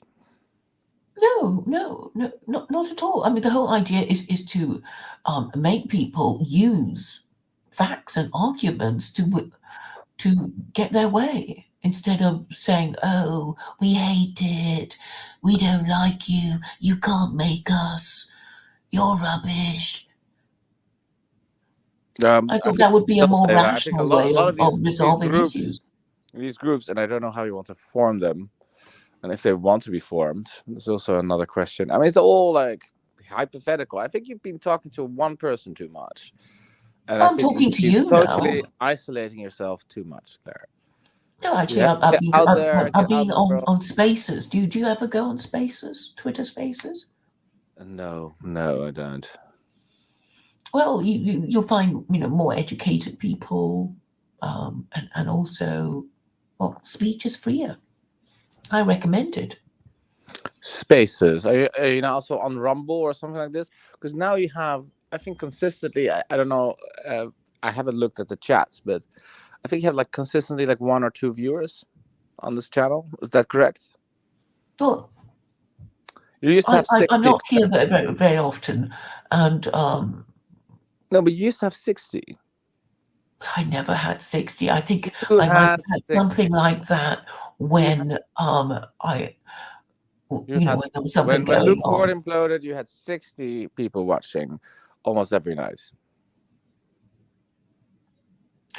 Well, I think everybody's viewer count has gone down because they've been suppressed. Or they quit. I think a lot of people also just quit because they were bored. Yes, I suppose they anyway. I still do. Okay, it so I enjoy it. Still in the sphere. Where is Elliot? I saw him in the chat, but he checks in, I think, about the same time that I check in, which is like every 3 months or so. Brundlefly's gone. OV is probably playing some video game with an underage girl. Who else do we have? All the people in the chat. Domingo, he had also a little incident. I still don't know what it is, but he's also gone. I think everybody's gone. Yeah, and well, I'm mostly on Twitter, and I prefer. Oh, you've been reinstated by Elon Musk. Well, I don't know about reinstated. I thought you were. I thought you were perma-banned, Claire. No, I just found a way of getting on. Oh yes, he's still streaming via. What was it? Stephen James, is he still streaming? Oh, he's gone a bit quiet. Oh, well. Oh, a lot of people have fallen away, sadly. Oh, did you know that Philip Duvid will be debating with Daniel Hakikachu on the 25th? Oh, that's going to be interesting. Yes. Yeah, Daniel. And yesterday there was this huge long 8-hour stream with Adam Green. Oh yeah, oh yeah. He's also one that doesn't give up, does he? Well, he's fallen out with Lucas Gage. Who the hell is Lucas Gage? Oh, he was an anti-Semite who supports Nick Fuentes, and Mm. basically Adam Green is saying, this is a parting of the ways with these Christians because Christianity makes them stupid. We'll never win with Christianity, and I don't care. I used to hold back again, with my criticisms against Christians, but now. Well, I'm not so sure it's that. I mean, I don't know if you've heard what happened to America First the last couple of months, but What's happened? yeah, everybody's going after them because it's just a whole group of closeted homosexuals. They even had like some really weird guy that was working with the Trump campaign, Ali Alexander, who was like hitting on these small boys that there's really disgusting shit there. So yeah, very problematic organization, let's call it. So I think like people keep their distance, and it's a cult. It's a cult. I don't Are know you talking about America First? Yeah, America First. I don't know if you followed a little bit of the Andrew Wilson drama. He had this beef with this e-girl called Brittany Venti, and turns out that what was it again? Yes, so the wife of Andrew Wilson, who was the Crucible, you know Andrew Oh, Wilson, yes, right? Rachel something or other. Yeah, Yes. okay. Oh, yeah. So she basically pimps her daughter out to this You want her groyper. daughter out? He She pimped pimps her her daughter daughter out. out. Yeah, well, he said like, "Oh, you should have my daughter. She's like a virgin and shit." And then, yeah, these groypers, of course, disgusting pedophiles that they are. They were like, "Okay, that sounds very interesting." And then turns out that one of these groypers got a relationship with Andrew's daughter. And then what happened is that Andrew Wilson was blackmailed.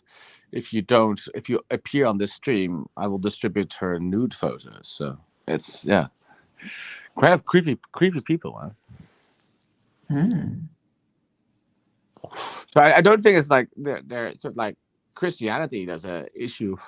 I think they're Nazism and they're closeted homosexuality, let's say, and their like propensity to, I don't know, like small children. I mean, Nick Fuentes also said like what was it, like base to like 16-year-old, and you have these people like Pearl Davis. What about her? Well, she also said really creepy shit like 16-year-old girls are more attractive than 26-year-olds. Well, I guess some men consider that to be. But they're hebophiles or pedophiles. Like many of these girls are not even developed yet. Well, I mean, 16 is the age of consent, isn't it? I mean, it is, isn't 26, 25, you're really in, how do you say? You're like on the top of your capability. You're on the top of your beauty as well. And if you think like, girls that are just like barely physically adolescents are very attractive, I think that's really creepy. Well, there's the age of consent. I suppose that's the what do you call it? The base level, I guess. Yeah, but I would say like if one of my friends said, "Well, I'm dating a 16-year-old," You can be disapproving. I understand, well, but I'm not it's so still sure I can technically even be his legal. friend anymore. And that's it. Keep it like that, Mm-hmm. So in my mid-30s, How's So married life? How's married life treating Oh, you? we're very good. Treating it very good. Baby on the way? We're working on it. Mm-hmm. So it's good. Married life is good. But it doesn't change that much for us. It was just to throw a big party. Mm-hmm. And I'm not a big, how would you say, like marriage tradition. We didn't go to the church or anything, but it was just an excuse to get our friends together. It was a kind of a massive party, which was very nice. So I had a lot of fun. Mm-hmm. Mm-hmm. But yeah, shitloads of money. I mean, my God, I don't know how much I spent, but I think together, well, like above 16,000. Crikey. Yeah, Yeah, so I'm not so sure it's all recommended to everybody. Like, holy shit. More, and then you start and you think it's like, okay. But then you add all the cost stops. You're like, fuck, you know. But yeah, the honeymoon was great. Where did you go? I went to Mauritania, Morocco, and Colombia. Oh, that's quite a range of places. Yeah. Talk Yeah, about globetrotting. yeah, of course. It's a bit different than when you're traveling as a younger person. So, of course, you don't want to, on your honeymoon, you don't want to Be be backpacking. spend like a crazy person. So yeah, we did everything we could do. Mhm. But yeah, it was very expensive in hindsight. So yeah, Mhm. now I have to work a lot to make up for what I sort of lost financially. But yeah, totally worth it. Mhm. Surprisingly, the desert is a very spiritual place. I find it very like interesting and spiritual.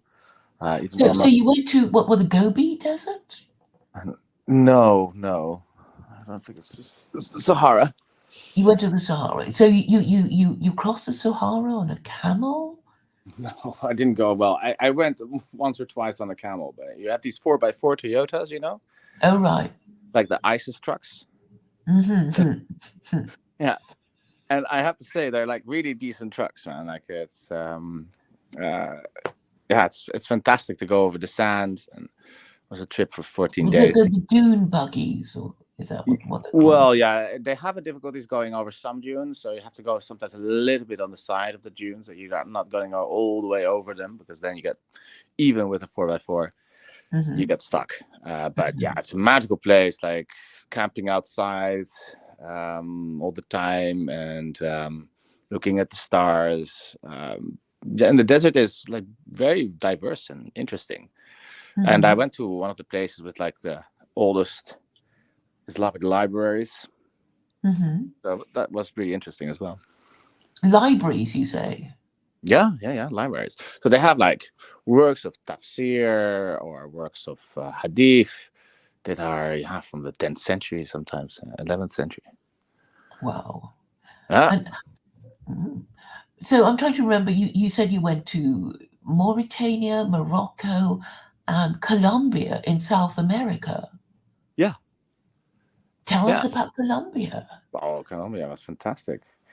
Yeah, it was. Yeah, although my Spanish really sucks, which is still a bit of an issue there. But my wife, she speaks like 7 languages, so for her it's actually easy to pick up. So yeah, she did most of the talking, and well, we went pretty much everywhere in Colombia. Was it safe? Yeah, safe enough. Yeah, and people were always worried, but I didn't feel unsafe. Of course, you have to watch where you're going, of course, but it's not unsafe. And I'm not a small guy, so I'm not really fearful of things happening to me, you know. So no, it was all good. What is in Colombia? I there's no picture in my mind about Colombia. Well, think of it as really green. So it was really green. So like mountains, green, lots of birds, beautiful birds. So I got myself a binoculars and I looked at the birds. Saw many like different types of birds, eagles, vultures, toucans. It was very cool to see. But it's also a very diverse landscape, because there's the Amazon rainforest, of course, and you have the 2 seas, the Atlantic and the Pacific. You have islands there. You have the coffee region. So there's so much to see, and of course all the big cities, like Medellin and Bogota. And yeah, we'd spent 1 week on an island just to dive. So we saw a lot of sharks, and I even dive with the tiger sharks. And that was pretty cool. Yeah, so altogether, a big success. Yes.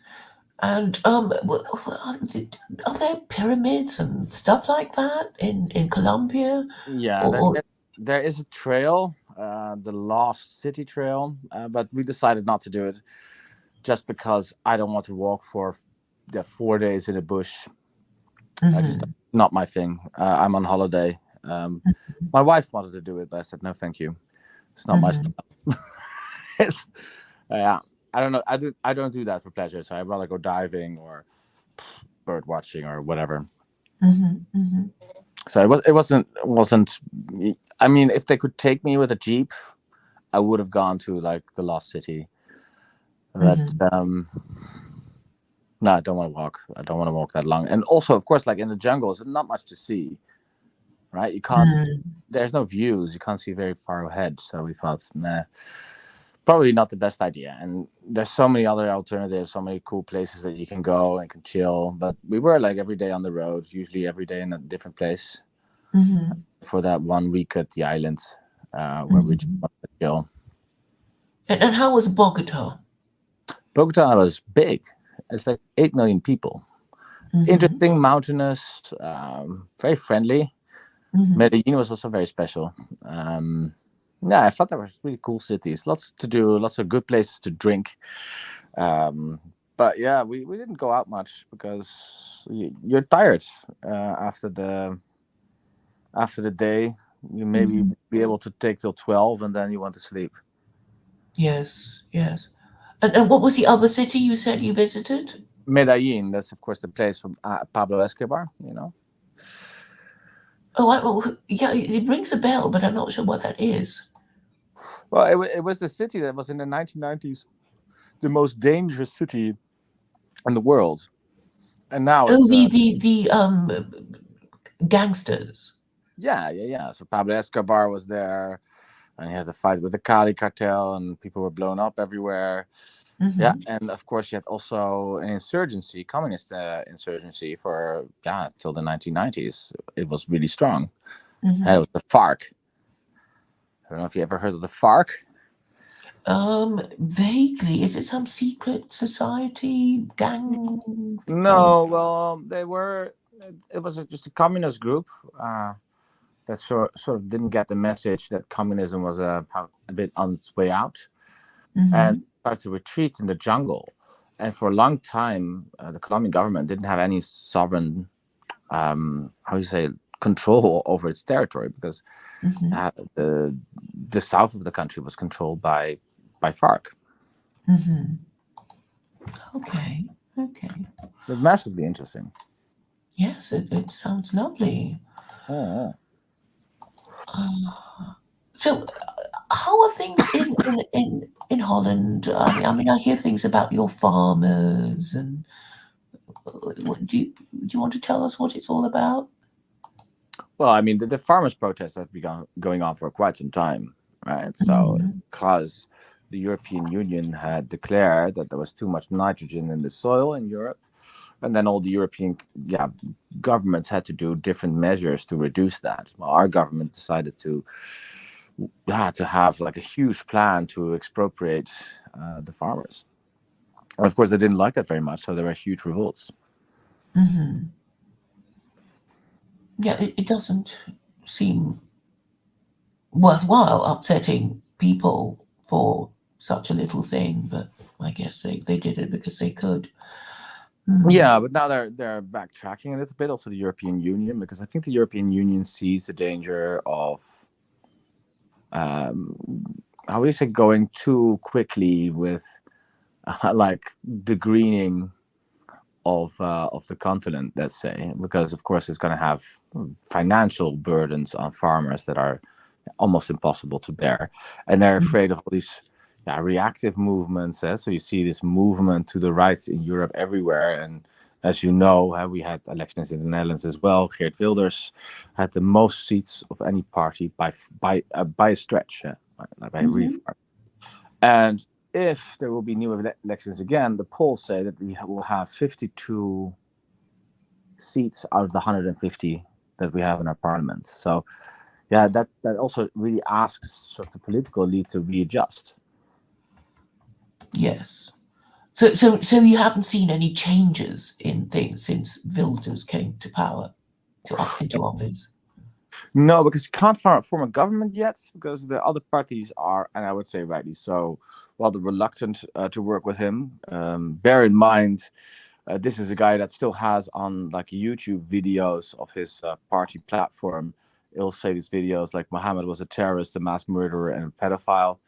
And I would say I have my criticism of the religion as well, but maybe not too diplomatic to have that as your prime minister. I would say it might not be good when you go to Saudi Arabia and you want to make some deals. Yes. Right. And how long has it been since he was elected?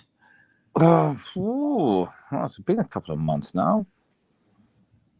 Maybe like, a month or so. I don't know. Something like that. 2 months.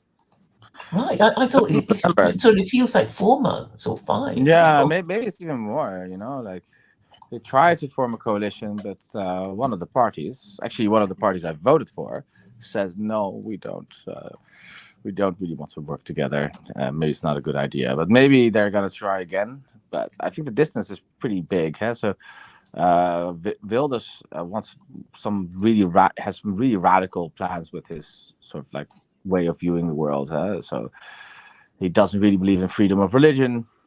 So he wants to close down all mosques. That's in his party platform. He wanted to ban the Quran, and people haven't forgotten about that, of course.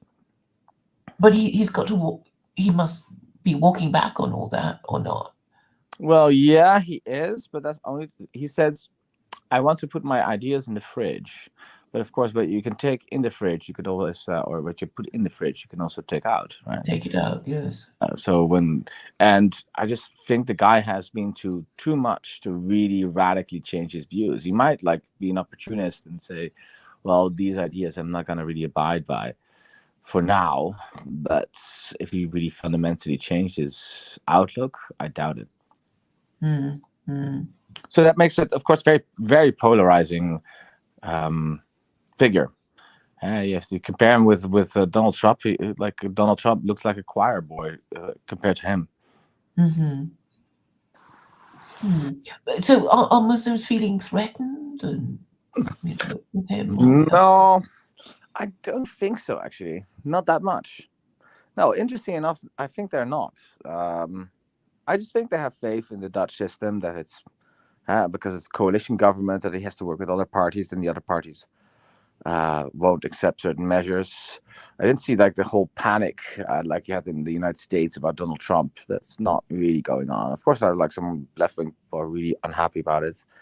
So in my circles, of course, everybody is appalled by his victory. But I don't see the panic that you might expect. Yeah, I suppose they probably have kind of castrated him. So he won the general election on 22nd November. Jesus Christ, it's been so long. Yeah. That was before I went away. Shit. Oh. Yeah, because I've been, of course, not really keeping up with the news now a little bit, but not keeping up with the news because I was just gone, and I put all my WhatsApp groups away. Everybody was on sort of silent mode, and I had my phone just off most of the time. How nice. It's just great to detox. I really have to say, like, the way we have been addicted to the machines is just really appalling. And then you see that the fact that people are so unrestful, like they have a lack of attention span, is really because this fucking device. So it was great, but I need my phone for my work. So it's now I can't. Like, I wish I could just throw it away, but I really need it. I suppose the mute option is always there. Yeah, but it's still difficult because like I have all these different WhatsApp groups that I need for my work, and it's like, ugh. And they go on when you're done working, like 9 o'clock. I still get people messaging in these groups, and sometimes it's something urgent, and it's it's sometimes difficult. A digital detox is really to be recommended. I have to say, I came back as a very wholesome human being. Not that it stays for a very long time, but you really do feel like you have a lot more energy to face the world, let's say. Yes. Well,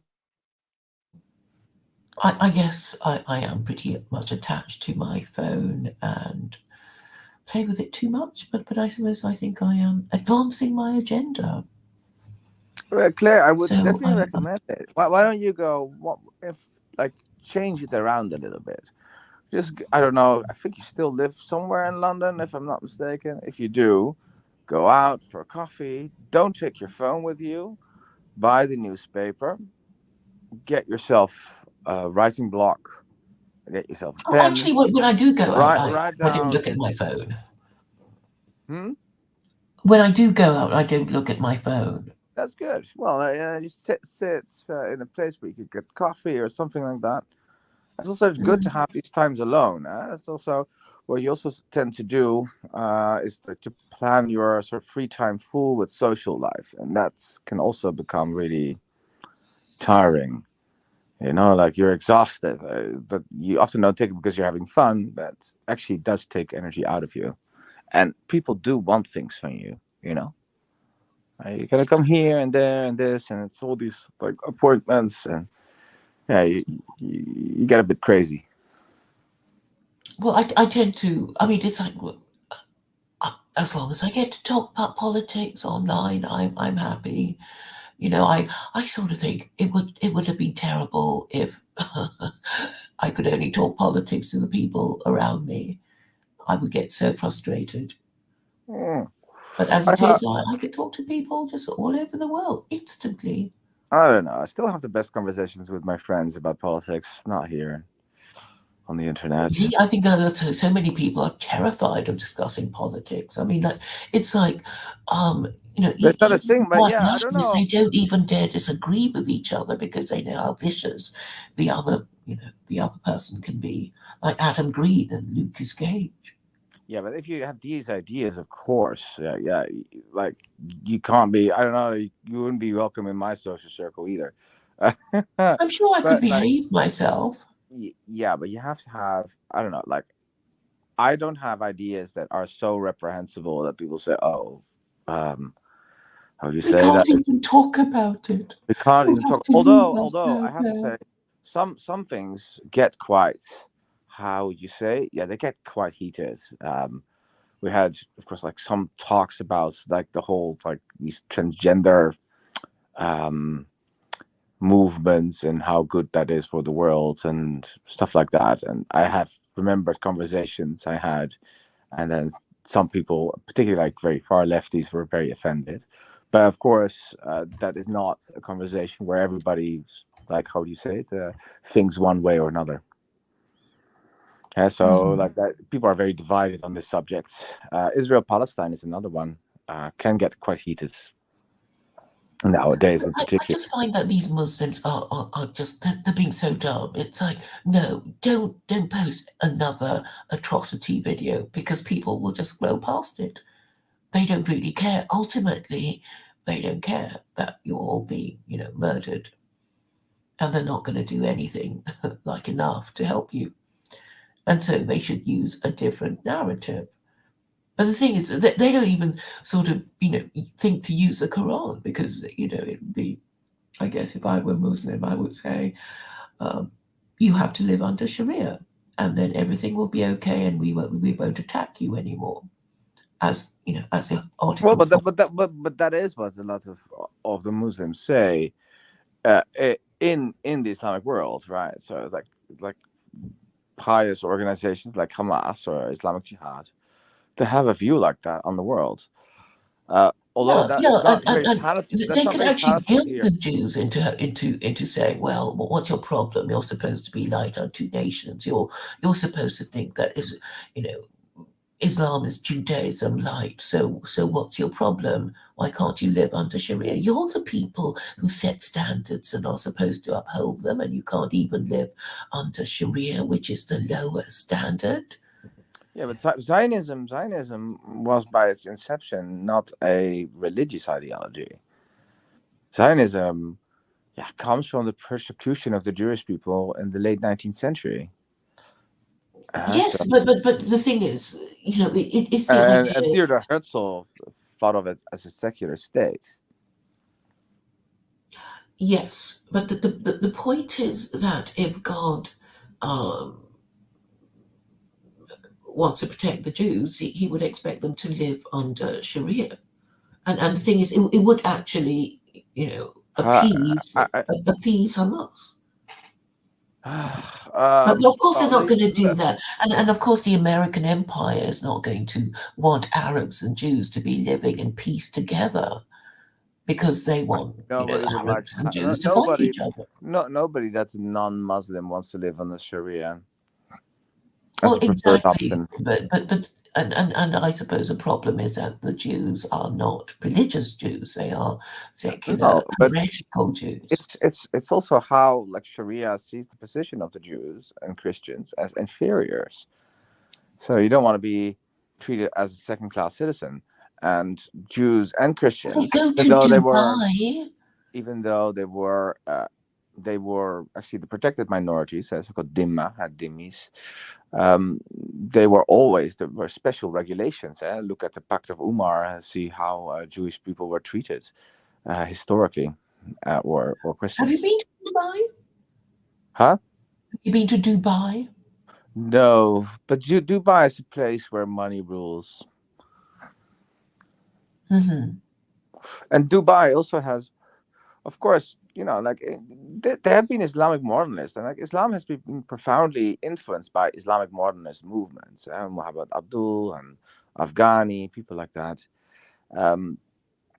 So many interpretations, even of the tradition, some of the traditional schools that didn't allow, for example, Hindus to practice their religion, they have said, okay, you know what, you guys are Sabians. It's a vague term in the Quran, Sabians.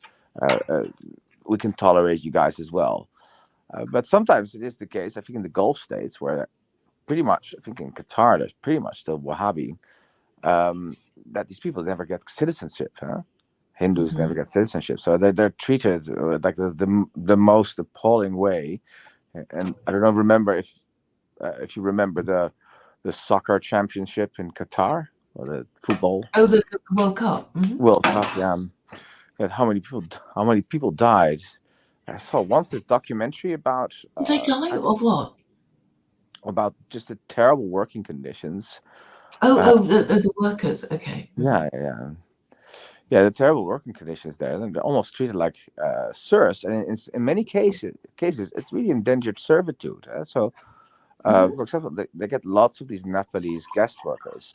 They let them sign the contract, but then they have to pay back a lot of like they have to lend a lot of money, and they have to pay that back. And until they do, their passport is confiscated. I don't think that's a very desirable situation. I don't want to live in a society where people are treated like that. Well, I suppose if you didn't keep their passports, they would abscond. Yeah, they would go back. Yeah, but the whole idea that you give, like, you trick them into a contract, you give these huge loans that they have to pay back. Well, They were live in these terrible conditions. So you have to imagine there are all these falconeers there, like these people that like birds, and all these birds, they have like air cons and fans, and yeah, the guest workers don't even get any of that. And there's sort of like really hot desert huts where they sleep packed with 20 people on each other. Mm-hmm. I think it's terrible. Have you been to Qatar? No, never been to Qatar. Mm.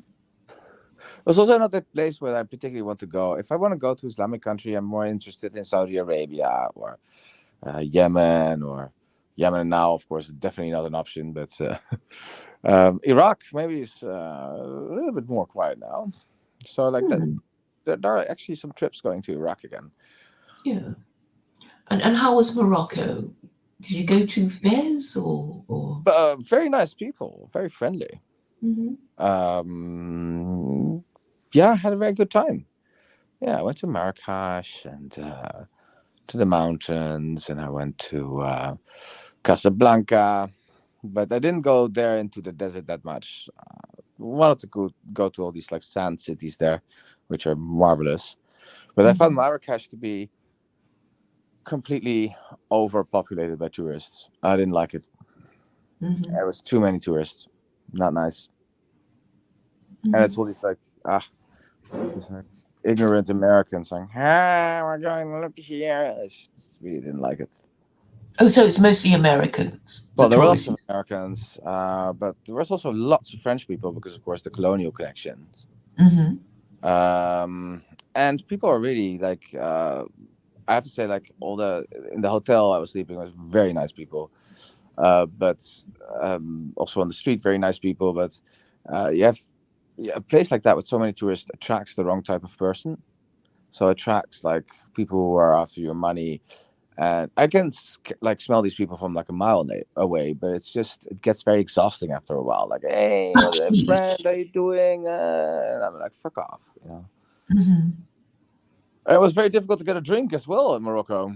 In Casablanca, still okay, but in Marrakesh, you had to go to like this really expensive bar where you sit with all these foreigners, also not my type of place, and there you can sip your beer. Like it would be a disaster to live in a place like that.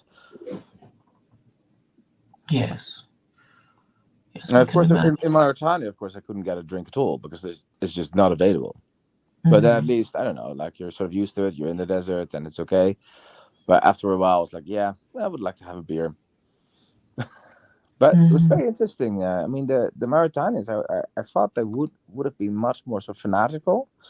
But actually, they have still like very sort of colorful clothing, and they have like their Sufi traditions a lot. Because people often don't know this when they think about Islam. They think that Sufism is some kind of special sect of Islam, but it's not. Sufism. So Sufis are dervishes, aren't they? They can be, but that's just one. There's only like one or two Sufi orders that actually do that. But that's just a way to get to God. Sometimes they have different kinds of clothes and different. But that's one of the tariqas or the brotherhoods does that. But that's mainly in Turkey. Here in Mauritania, of course, they have a different madhab. So they're Maliki and not Hanafi. They also have different Sufi orders that were active there. So different dances. It's very interesting, traditional. So they're sort of like respectful and traditional, but not overly fanatical, I would say. Yeah, I mean, I've heard it said that Sufis are really idolaters.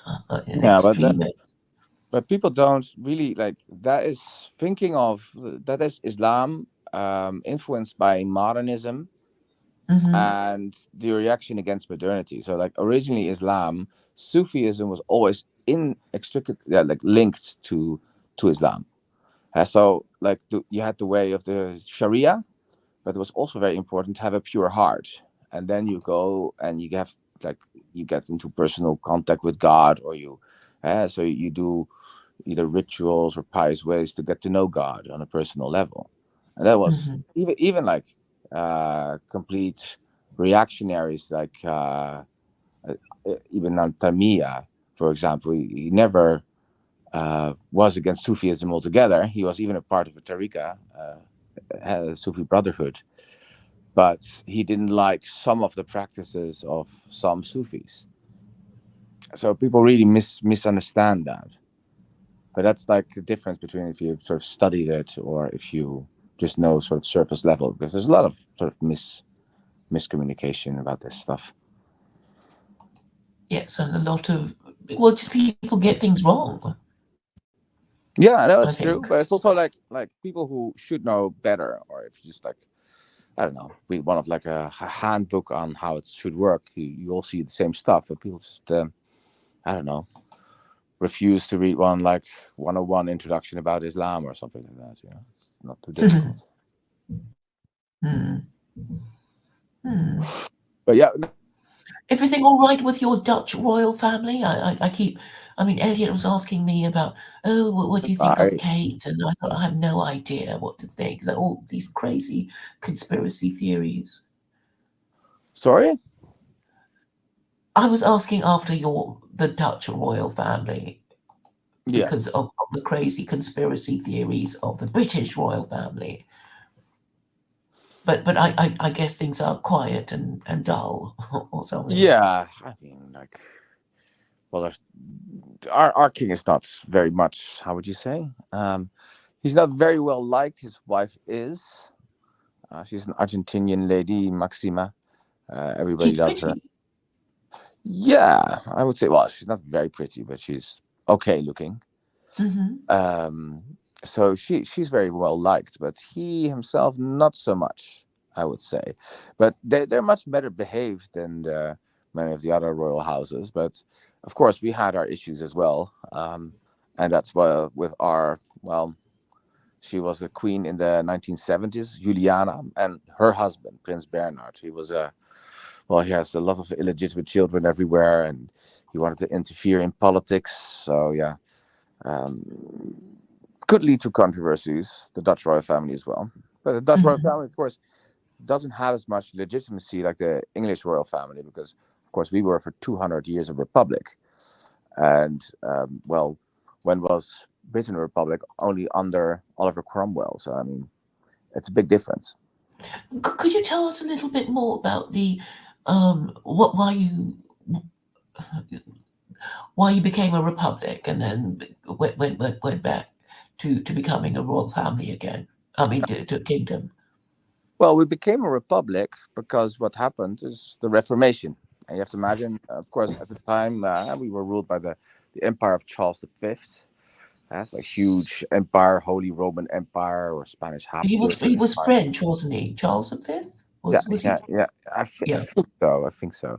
And Charles V, well, he already, of course, started persecuting heretics, but things really got, into a much bigger problem when his son Philip II took over. His son Philip II was significantly less diplomatic, and then when in the year 1566, of course, maybe you know, you have these like famous year of the destruction of the churches. They call that iconoclasm, I think.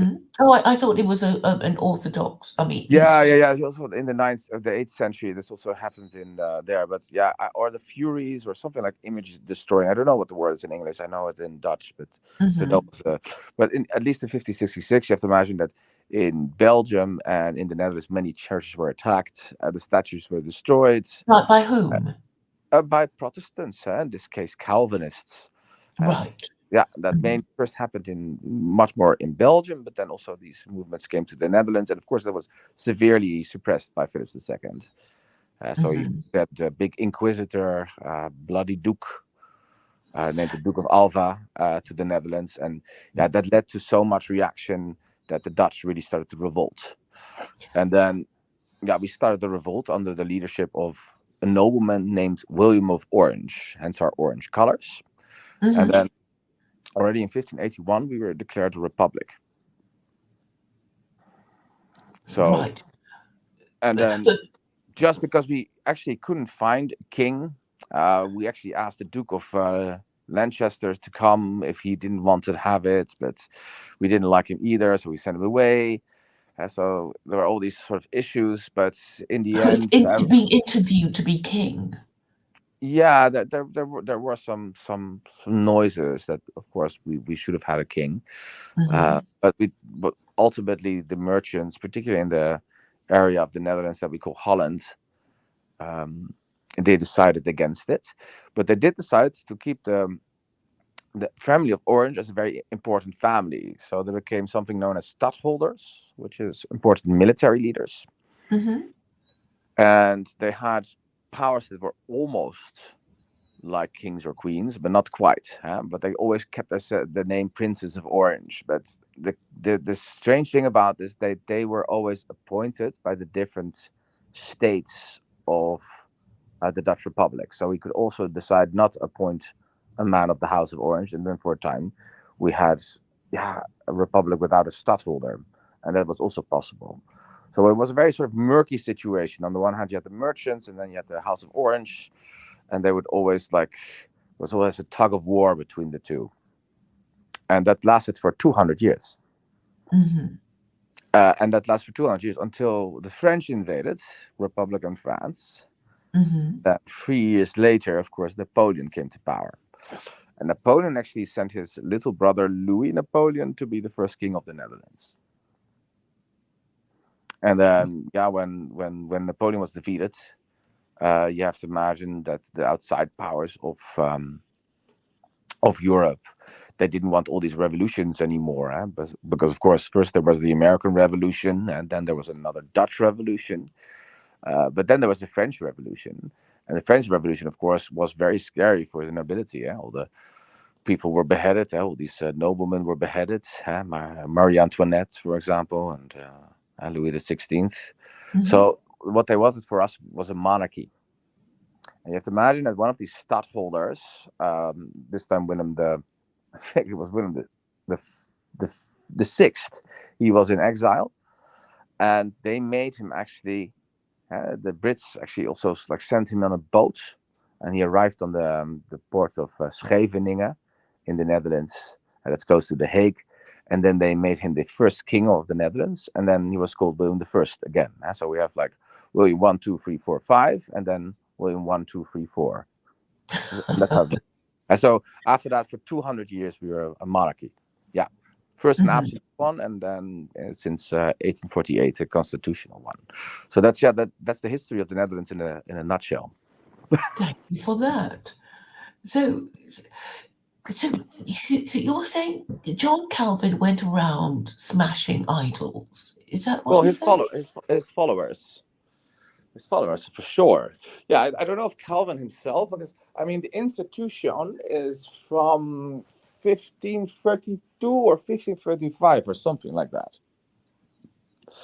But I don't know if he personally recommended it, but maybe it was something in his works that made people, I don't know.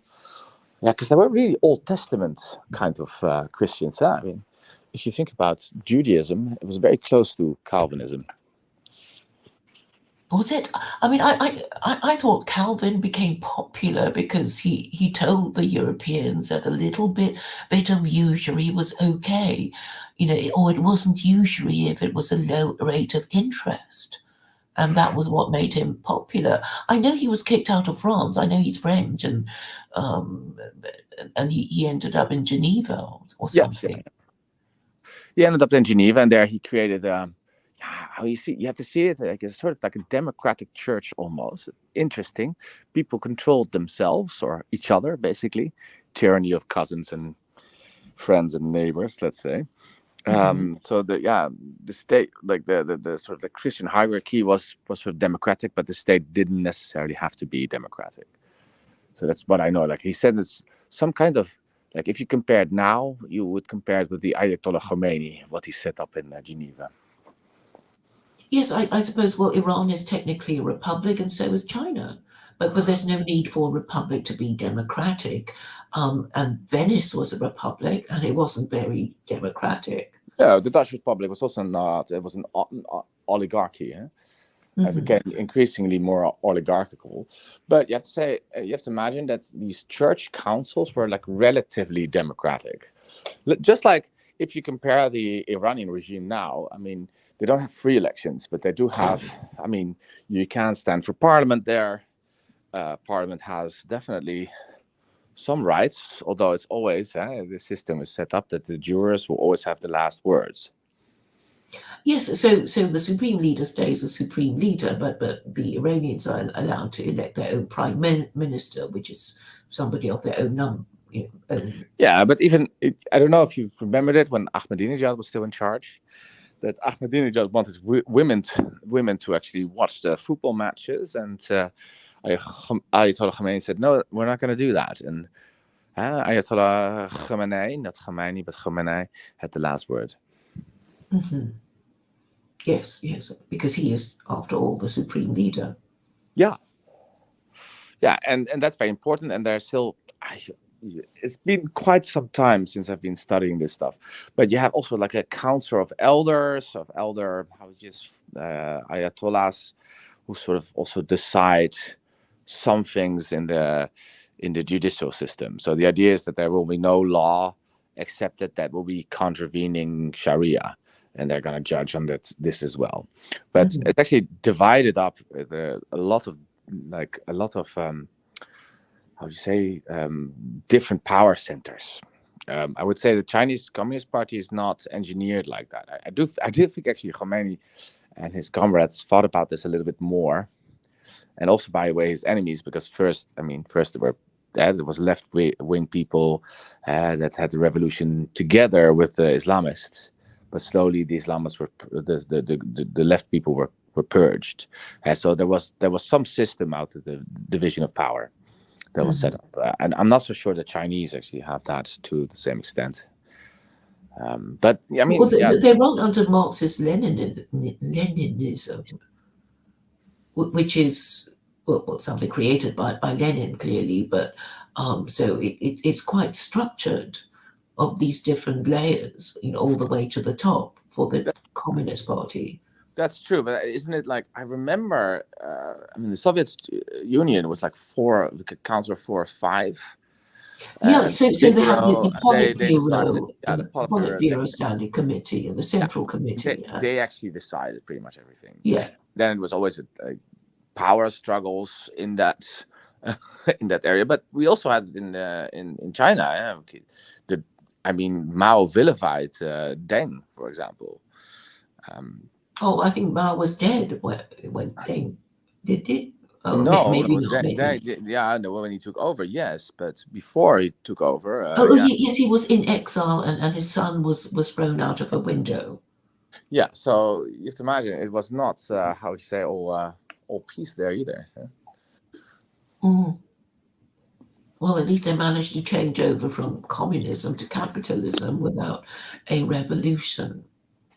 Yeah, but sometimes I think like the economical system was not even the big problem. I think it was the political system that was set up. They were very similar. They were very authoritarian. They presumed in a sort of like Rousseauian way that they, the Politburo, that they were the general will of the people, let's say, and then they just did everything they pleased.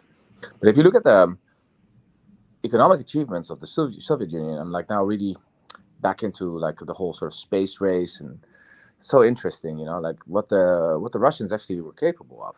Now, they sent the first man into space, the first exploration of the planets, Venus, for example, the first animal in space, and it was Laika, a dog, didn't make it, unfortunately. But yeah, what only the Western powers were only able to get a man on the moon, but that's only after the Russians tried and the Soviet Union tried everything else. They don't underestimate, particularly in the 60s, early 60s and the late 50s, that the Soviet Union was actually really growing and doing actually quite well for itself. I mean, like Nikita Khrushchev was not a bad leader. I can't remember what he did. Well, I mean, he industrialized. It was being industrialized anyway, wasn't it? I mean, at the end of the 19th century. Yeah, but that was already under the Tsar. Huh? You have I think this guy was called De Witte or the White, and he started to industrialize already. Yeah, so already under the Tsar, industrialization was going on. Of course, Stalin and Lenin helped that process as well. But of course, with Stalin, it was just complete insanity, and that's the danger of a system like that. You can't get rid of a terrible leader like Stalin that easily. You're stuck with him for a very long time. It's better to vote him out, or somebody like Mao was a complete madman. Well, I suppose Stalin he was not a Trotskyite, because if they had let Trotsky just carry on, then people would really hate the Russians and want to overthrow them, because Trotsky was going around trying to make everyone communist, wasn't he? Yeah, but this idea that no. Stalin also wanted to expand. The idea that Stalin didn't want to expand is I think also silly. This, like, his socialism in one country was also because, well, at some point the borders were drawn, and there was not much movement possible. So, people often see like Trotsky as a great radical, and he was, but I don't think Stalin wasn't. And Stalin, I mean, he let his people die of starvation because he didn't want to believe that his system was not effective. Same with Mao. These guys were so ideological. All this news reached them that there were people dying of hunger because of their policies. That no, we'll just have to double down on the same policy.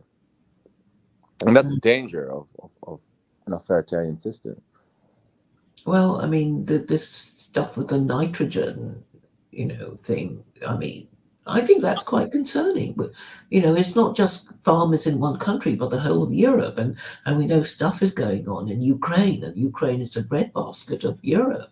Yeah, no, but it They're is. doing experimental and dangerous things that would upset our food supply. We might be, Yeah, but I mean, like the game was sort of forced upon us by Russia. Like, you have to imagine we have close borders with Russia, and if you say, okay, we'll give you this area, and then you can see maybe there's some areas with Russian minorities in Ukraine, but they're also in many other places, NATO countries. So yeah, I wouldn't particularly want that. And usually when people start to talk about artificial countries, that's a bad idea. That's what Hitler also did. what do you mean by artificial countries? What buffer state? Well, Are you talking about buffer states? I think like Putin is talking more and more about also surrounding countries, not just Ukraine. He's referring to other countries as artificial countries. What Latvia, Estonia, is that what you mean?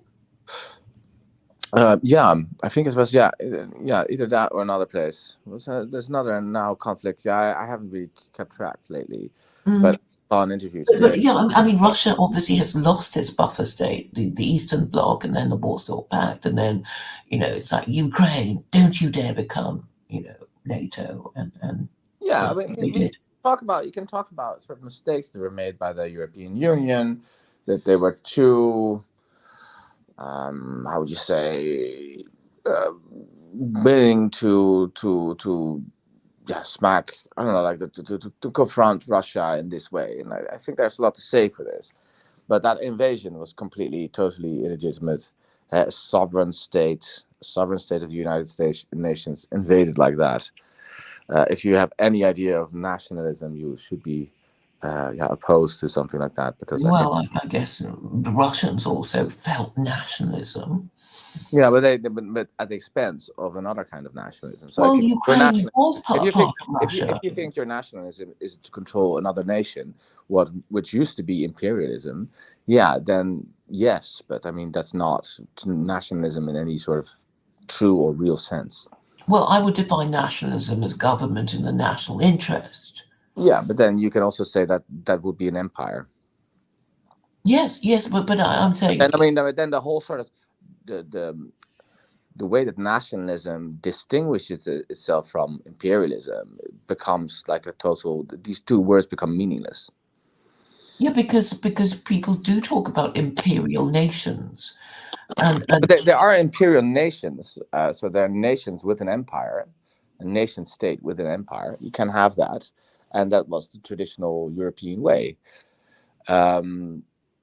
But to have a nation state with an empire is different than being an empire, because if you're an empire and not a nation state, then all the sort of provinces will decide sort of a little bit equally who the leader is, and sometimes maybe you have a leader from this region or that region, and sometimes people have the same civil rights like the Roman Empire.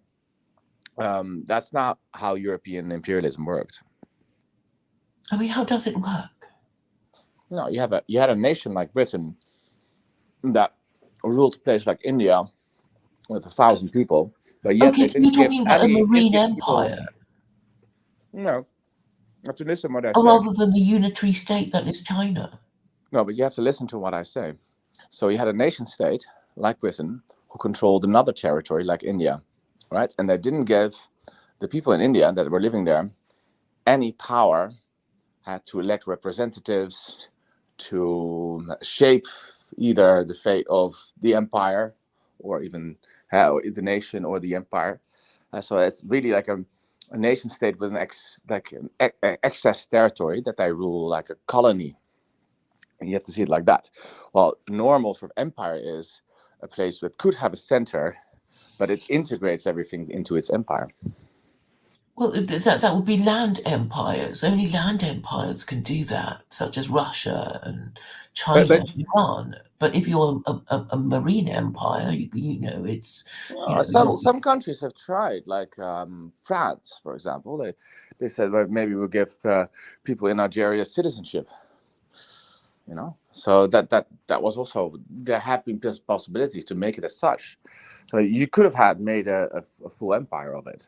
And by the way, Alexander's empire was also overseas in a way, right? It yes, disintegrated, but yes, it was at the because time. he didn't consolidate at each stage. He was just happy, acquiring more and more territory.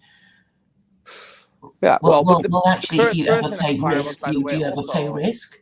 Yeah, but the Persian Empire was also partly overseas. So, I mean, you can have an overseas empire. It's a little bit more difficult to have properly because it's more difficult to control the territory. Yeah, because it's so scattered, and then you need a navy to go and police things and stuff. And particularly European empires, because what they did is they went to different places in the world and they annexed territories that were next to territories of other European states. Mm-hmm. Yes. So that's why it was so. But just the distinction between a regular empire and a nation state that has an empire, I think that's an important distinction to make. And the purpose of making the distinction is how it stays together? Is that what you're saying? No, yeah, it's like how things are ruled. So if you call everything an empire, so like a nation state is different than an empire. But you could have a nation state with an empire, but you can also have a nation state without an empire.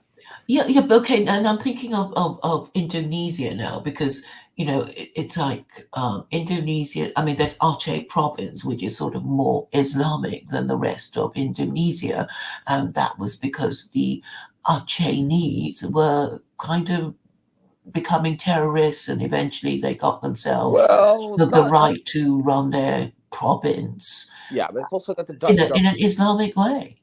Yeah, but the Dutch government very lately tried to annex that area. There was a huge war with the Dutch government and the Aceh province. In Java, as far as I know, that it was just a much more slowly encroaching process in the rest of the Indonesian territories as well. Yeah, but I mean, China, you think, it's a huge unitary state, but actually it isn't because, there's something called special administrative regions. Like Tibet is like, well, they're not really Chinese, and yes, they're part of our empire, and we have to give them some kind of special status. Yeah, and but Hong Kong. I think still you can talk about China as a nation state with an empire as well, because they have all these different, and so does Russia in a sense. Because they have different minorities that they rule, and particularly not all the minorities are very happy. We'll talk about the Chechens or the Tibetans, right? I mean, you're always going to get, the people who don't like you. I mean, but I guess it's all. I think you were trying to say that, maybe it's a bit different if you're a marine empire and a land empire, and then having examined the situation in China, it sort of, it depends on what kind of agreement you manage to get with the people that you're supposed to govern.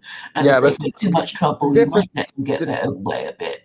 Yeah, but the difference between now, having an empire now or having an empire 200 years ago or even more than 100 years ago is very different. So now we have the modern state. So that means now when you have an empire, what a state often does is it tries to assimilate the minorities, and that will lead to lots of tensions. Look at the Uyghurs or the Tibetans. So you have big migration waves. So for example, what China does, it sends like huge amounts of Han Chinese people to these provinces, and they start to live there, and slowly that's why you destroy the culture, and then you annex it into your empire, and it becomes it's actually already a member of your empire, but then it becomes a part of the nation state. You have to manage the inflows and outflows of the people going from one part of the empire to another, and that there was this thing called the internal passport, which the Russians used to have. And I remember in Mein Kampf, Hitler said something about, "Oh, I came from Vienna, I had to register in Berlin," or something like that. So Yeah, but that was these two were, of course, in different places. Huh? but the One was part of internal the passport is how Austro-Hungarian you Empire. control, the No. movement But of your people. one was part of the Austro-Hungarian Empire, and the other one was a part of the German state at the time. Hmm. You mean after the Second World War? Oh, I don't know. After I the just First have World War. this After the memory First of, World War, or before certain people, saying, "I need a passport to go to Moscow," if they were from Ukraine or something. It wasn't just a matter that? you're going to leave your city or village. Well, in You had Colombia, I to ask also went to permission. a special zone because I went to these islands that were not that they're actually still English speaking, and you need a special permit for that. Even people from Colombia need a special permit to go to that island. Hmm. You don't have to get a different passport or anything, but you did need a special permit. Hmm. So yeah, many nation states, in a way, of course, were created because of historical contingencies and bad luck or good luck, and then they didn't became completely, how do you say, contiguous with the people that were in the border. So you have, of course, many minorities that actually preferred not to be in these empires or in these nation states. Hmm. So that's, of course, leads to a very sort of undesirable situation, particularly in like modern days, because in modern days the state wants to let the people that are in their state assimilate. Yes, Because they don't want a fifth column. There's a fear of states that have a minority that they're going to be a fifth column. yes. I mean, these things have to be managed. Whether the locals are friendly and how you govern them and whatever. So yeah, it depends on how well you govern their country. I mean, successful imperialism is when the locals are thinking, "Wow, it's a great privilege to be part of this wonderful empire," because we couldn't have run our country half as well as you. But yeah, if they don't, if they want to leave, then obviously something's gone wrong. Yeah, well, for me, I think I like people having their own nation states. So even for these small little islands, I'm like, maybe you guys can just run yourself. Why do you have to be part of Colombia? They'll send you lots of tourists, and they'll buy up all your land, and then at some point you don't have anything for yourself anymore. We're a very different population, and we're an Afro-English population, a very different mentality, like really chilled out, relaxed, very like, I don't know, very kind, and not that the other Colombians are not kind, but they were, I don't know, like special kind of people. They have a different culture, and I think we should respect their culture. And I think also Colombia should respect their culture and not have all these schemes that everybody should study and learn Spanish and stuff like that. Like, well, let these people speak English. That's their language. That's the language they invented, because it's a special kind of English. It's Creole English. And then let them be themselves. Yes, but I suppose people don't tend to leave you alone if they want something you're sitting on. and I suppose people never really know what to do. Yeah, but does the world For the have to be best. like that? I think like after the Second World War, we've tried to create a world, and it's very imperfect because there's lots of violations of sovereignty, where people have their sort of own country and they can be happy with their own tradition, their language. Like that. I think that's a good world, unless like nationalism is too restricted that you can't join a group or something like that. Then I think it's a little bit, going too far. But I think people have also the rights to their own tradition, their own culture, their language. It's very precious, also because that's how you. Like you enjoy happiness also with the conversations, the jokes that are inside, all these like cultural understandings. I think that's a waste when an empire just comes there, will assimilate you into the Borg, and that's it. It's not good.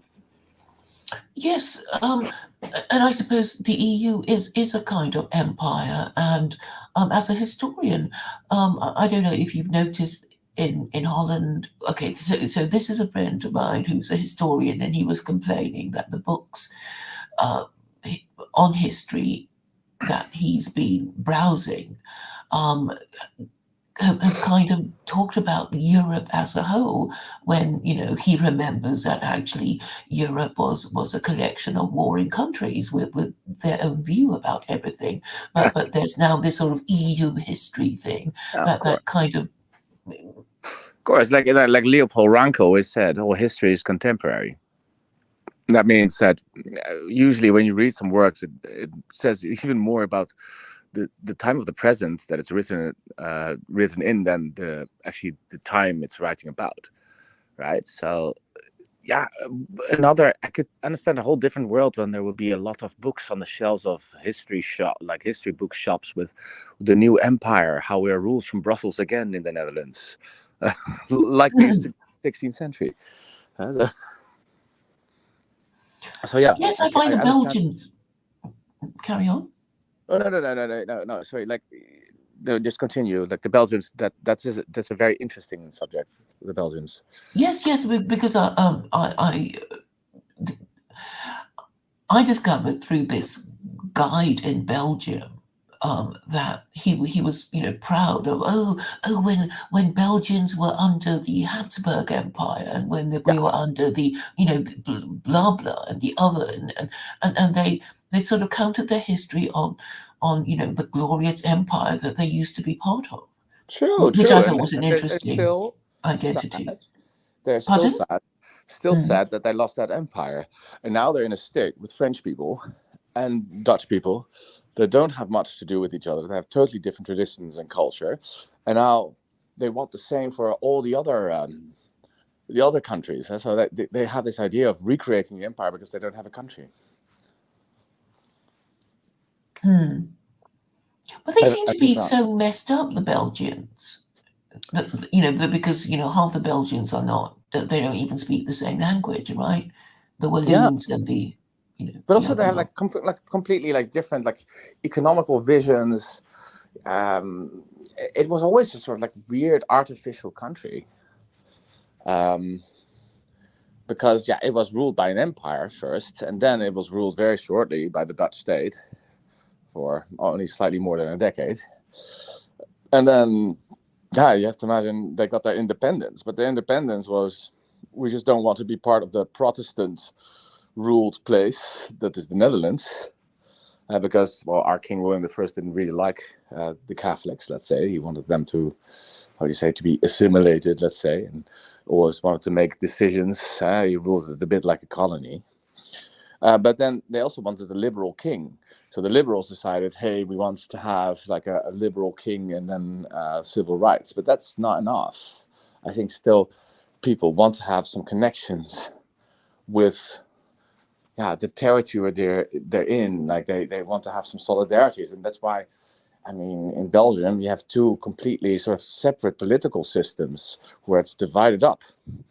Economic systems as well. But it has become a transfer union because the Dutch people are paying for the French. Oh, the Dutch are paying for the French? Well, the Dutch have more money, and it becomes a bit of a transfer union because on the one hand, it is these separate entities, but on the other hand, it's a unitary state. So they will divide the money again. You understand what I mean? So even though the Flemish people have more money, they also have to give more to the French. The same thing if the European Union would integrate and we have to pay more to Greece or something like that,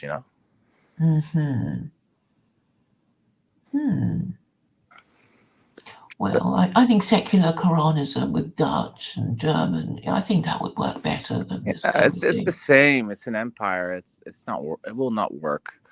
Empires will eventually fall because people have. There's this idea of subsidiarity, which is a Catholic idea, isn't it? It's like, if you can safely let the people do what they like, then let them do it. let them enjoy their freedom from you. Yeah, but people are not. That's not enough for people. It's a very unfortunate thing, and this is what I always say to people who believe in the one world. I also believe in solidarity, and I think like if I meet people in other parts of the world, usually I like them equally as much as people from my own society. But there's still something you feel more solidarity sometimes with people who share some characteristics that you have as well. So like language, culture. And that becomes oftentimes the basis of solidarity. And I think empires often don't realize that these things, these sort of sub-state identities will re-emerge eventually. Well, depending on the strength of the empire, I suppose. I mean, the Italians gave up their, I guess, regional identity to become citizens of Rome, didn't they? The Etruscans and whoever. I forget which ones. You have like top-down, but also bottom-up support for that, and then you also see that the identities are actually disappearing. So like the Italics became Romans. Mm-hmm. So the different tribes became Romans. They really became Romans. Then you can solve something like that. But then what you're doing is you want to rule over another country, and then you want to assimilate it, which means actually you're destroying the culture. Well, I suppose it's a kind of Darwinian struggle. It's like you might keep your culture if your religion makes you keep your culture, but if you that's ridiculous. Why does it have to be a Darwinian struggle? What you can do is make agreements. Like everybody wants to be in their culture with their people, and if you don't want to be, you can go and join another culture and a people. That can work fine. You can make agreements about it. You can, I mean, also like not having war between the different European countries. The fact that there is a European Union, and I don't want it to be a federal or an empire, but like the collaboration framework, that's what I'm in favor of, as is the United Nations. There are ways to resolve your problems diplomatically. It's still possible. And after the Second World War, we had a lot of conflicts that were solved diplomatically. But isn't Europe an occupied country, occupied by America? And therefore Europeans have no choice but to, throw their all at Ukraine because America orders them to do that. Oh, I don't think so. When the Iraq war happened in 2003, the French and the Germans said, "No, thank you. We're not going to join you." Yes, but I suppose it was enough with the British tried, and then they just couldn't. They weren't able to hack it. But my point is, I mean, if it's an empire can force people to do its bidding. You're talking about allies. Yeah, I'm saying Germany is being forced to, do stuff it doesn't want. I mean, I think all European countries are being forced to support the war in Ukraine. They have still a significant amount of autonomy. I mean, particularly the bigger countries. Well, I suppose in theory they could say no more NATO and no more EU, but in practice they seem to be very easily subverted. Maybe because they don't want to. I mean, you have to imagine there's been a lot of safety under the nuclear umbrella of the United States. Well, I really don't think that the Russians want to nuke us. It's just sort of propaganda for the military-industrial complex. No, but Putin keeps talking about it. Well, he only started talking about it recently after, he got fed up with so you say NATO throwing their all at him. About it. So which one is it? What? You said on the one hand, he said, "Oh no, that is just propaganda," and then you said, "Yes, he talked about it after." So like, which one is it? Did he talk about it or not? I know that the Russians are getting more belligerent now, saying, back off or else, aren't they? Oh, well, yeah, but they did that in the beginning as well. But I they're think, being more belligerent now.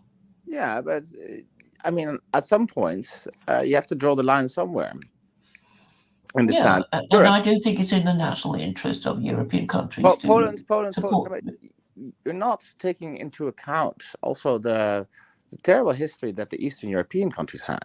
So Poland was divided. You think they want that again? No. So who is investing most now in the army? Who is militarizing the quickest? It's not the United States. It's Poland.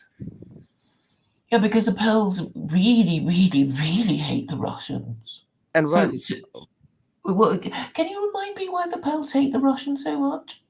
because they occupied the country. They divided it in half? First with Hitler, the country was amputated. And then it was ruled by the Soviets until the Soviet Union disintegrated. Well, that's why they hate them. Mm-hmm. And I would say maybe that's But they're Slavs. it's right to hate people that have deprived you of autonomy for a long time. But wasn't Poland part of? I mean, the Slavs anyway, aren't they? They were Polish, by the way. They're not even. They're Catholics. They're not even Russian Orthodox. Mm-hmm. Yes, So that's they're true. profoundly different culture. They have different traditions. It was not even how you say. Yeah, of course, Catherine the Great divided Poland up as well. So yeah, there is some history there, but I mean, so just because something was once in your possession, like I wouldn't go with machine gun to the Indonesians and say, "Hey, the Dutch Empire once ruled this." I mean, that's a little bit silly, isn't it? Yeah, I mean, it's just that I remember talking to Polish nationalists, and that their hatred of Russia is, way off scale. I think it's justified suspicion, and it proves right with what they did with Ukraine. Lots of people warned about the intention of Putin. Nobody wanted to listen, and then he invaded. We had the whole situation in Georgia, 2008, I remember. And then everybody's like, "Oh no, Putin is a realpolitik guy," and then this happens, Well, it reminds me of the Eastern question when the Western powers are basically dismantling the Ottoman Empire, and it seems like NATO are basically dismantling Russia, and Russia is so weak that we can't stop them. Well, yeah, Russia can't. Well, it's not just that Russia is humiliated. They also have a revanchist vision that they want to get back what they used to have. That's the Understandably. problem. I don't think that's understandable. If you take, well, I don't know, if you lost something, you want it back. What? If you lost something, you want it back. What, do I want Indonesia back? Well, if you could easily get it back, you might want it back. No, I wouldn't want it back. I don't want to rule over other people. Well, I suppose you just sort of know you're not up to, doing it again. No, do you like or enjoy suffering, or? No, of course not. Well, then you shouldn't do something like that. It will lead to endless suffering, and which you have seen in Ukraine. There's not a Ukrainian now that speaks Ukrainian that wants to be under Russian occupation now. Particularly not after what happened. What you referring to? Nobody in Ukraine wants to be under the Russians, particularly after what happened. Anything in particular happened? The invasion. Oh, you just mean the invasion. God. I thought there was something else that happened, in the last few days or something. No, but it's going to be an ugly stalemate. I hope there should be some talks between the Russians and the Ukrainians, and I think there should be some resolution found also for the provinces that are actually speaking Russian and actually maybe want to be part of Russia. But at some point we have to draw the line. You can't make these agreements when Russia is winning. You have to make them when Russia is losing. So that means, unfortunately, have to mean that you have to speak from a position of strength, which means you have to send weapons, and then when Russia is, how do you say, retreating, then you can make a deal. Have you heard of the second Crimean War thing, or NATO trying to get Crimea back from? Yeah, I think that's ridiculous. It's not going to happen, and like, look, I mean, just because they're nuts in Russia doesn't mean the EU or the United States has been like completely fair and balanced in this matter. Mm-hmm. And so to get I've talked to people who still think they want to can get the Crimea back. I think that's a fantasy, and it will lead to countless suffering because fundamentally the people in the Crimea don't want to be part of Ukraine. Also because they are Russians, they speak Russian.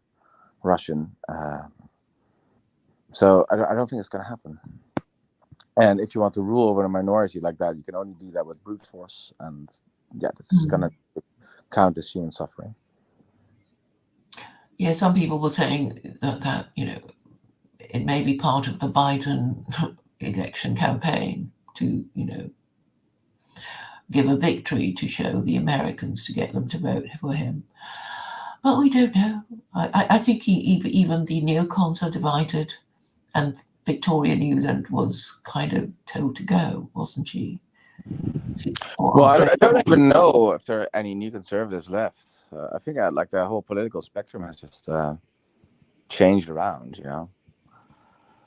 I see on the right, I see some really crazy people, and on the left as well. I just see crazy everywhere I look almost. There's still quite a lot of people in the sensible center, but yes, getting very polarized and very sort of ugly. So I see a Candace Owens who doesn't believe in the moon landing anymore. This is the shit I used to hear on OV streams, and now I hear it from respected commentators. Sorry, Candace Owens is doubting the moon landings? Yep. Crikey, why? Well, it's always the argument. We've never been back, so and they have other things like the flag and it moves in the wind, and what do they have as well? Oh yes, you don't see any stars. Like not even getting how a camera works. That if you expose, I have a telescope at home. If I point my telescope at the moon, I don't see any stars either close by it. So it's just so light. Well, it's so crazy because it's like we don't actually need to find new stuff to disagree with each other about. There's already so much. So why would you be looking for something for the fun? How on earth are you supposed to be taken seriously? Like I'm like this whole Candace Owens person is also already a laughing matter for quite some time. I mean, I laugh at her, but there's still some people who take her seriously. But she doesn't even believe in the things that she has. She is the biggest sort of grift, and she's very crafty at it. But she's the biggest grift that ever was. She changed her ideas overnight when it was financially beneficial to her. She used to be running some kind of like democratic sort of docs organization. And then she changed her mind. They said free speech and stuff like this. It's all bullshit. As is this like greasy little water buffalo called Pearl Davis. You know Pearl Davis, Pearly Things? Oh yes. Anti-feminist? She doesn't believe a word she says. I promise you. She doesn't believe a single She's just doing it to provoke or find a husband, do you think? No, she's just doing it to get incels to give her money. Right. That's it. And I think the people, like these people who are her pay piggies, are just like so utterly contemptible. Right? Like, can you imagine, like you shill for somebody who doesn't even believe what they think, or doesn't even believe what they say? It's like you can't get more pathetic. And then you have this Andrew Tate guy who used to do like cam whore websites where he used to cheat men out of their money with like writing the text And these guys, of course, who were looking at these cam girls always thought the girl was writing themselves, but he was writing all the dirty messages. I mean, like, if you think that guy like that is should shave your manhood, man, my God, yeah, I don't know, you should off yourself or something. Mm-hmm. Hmm. So yes, nobody of integrity and status on the right these days. It's Or the left, or anywhere. or anywhere. Well, maybe you're right about that. I think Yeah. it's doing our heads in. Yeah, maybe it is. Well, we're in an interesting state of affairs, and we're talking about transgender bathrooms and all these frivolous things. While, like, yeah, the big economic changes are coming. Nobody can get by. It's a sad state of affair. As like that's the top of like civilizational decline. If you have such decadence that you only talk about like frivolous things, the important issues are ignored. Yes, and that is why a circle of virtue should be ever expanding. I thought you would say it a bit more succinct. That's why secular Quranism is the solution. Well, I changed my Claire, slogan. with that, Claire, I actually have to go. I think I'll just have Oh, to well, chill. thank you for coming. It's been a pleasure. Thank you for sharing your holiday moments and your. Talk to you again, and well, maybe see you around these days. All right. Yeah, well, I'm on Twitter mostly, but you know where to find me if you want I know where to me. find you, and I'll be your very very trusted, loyal one viewer. So don't worry about that. Okay. All right. Take care. Bye.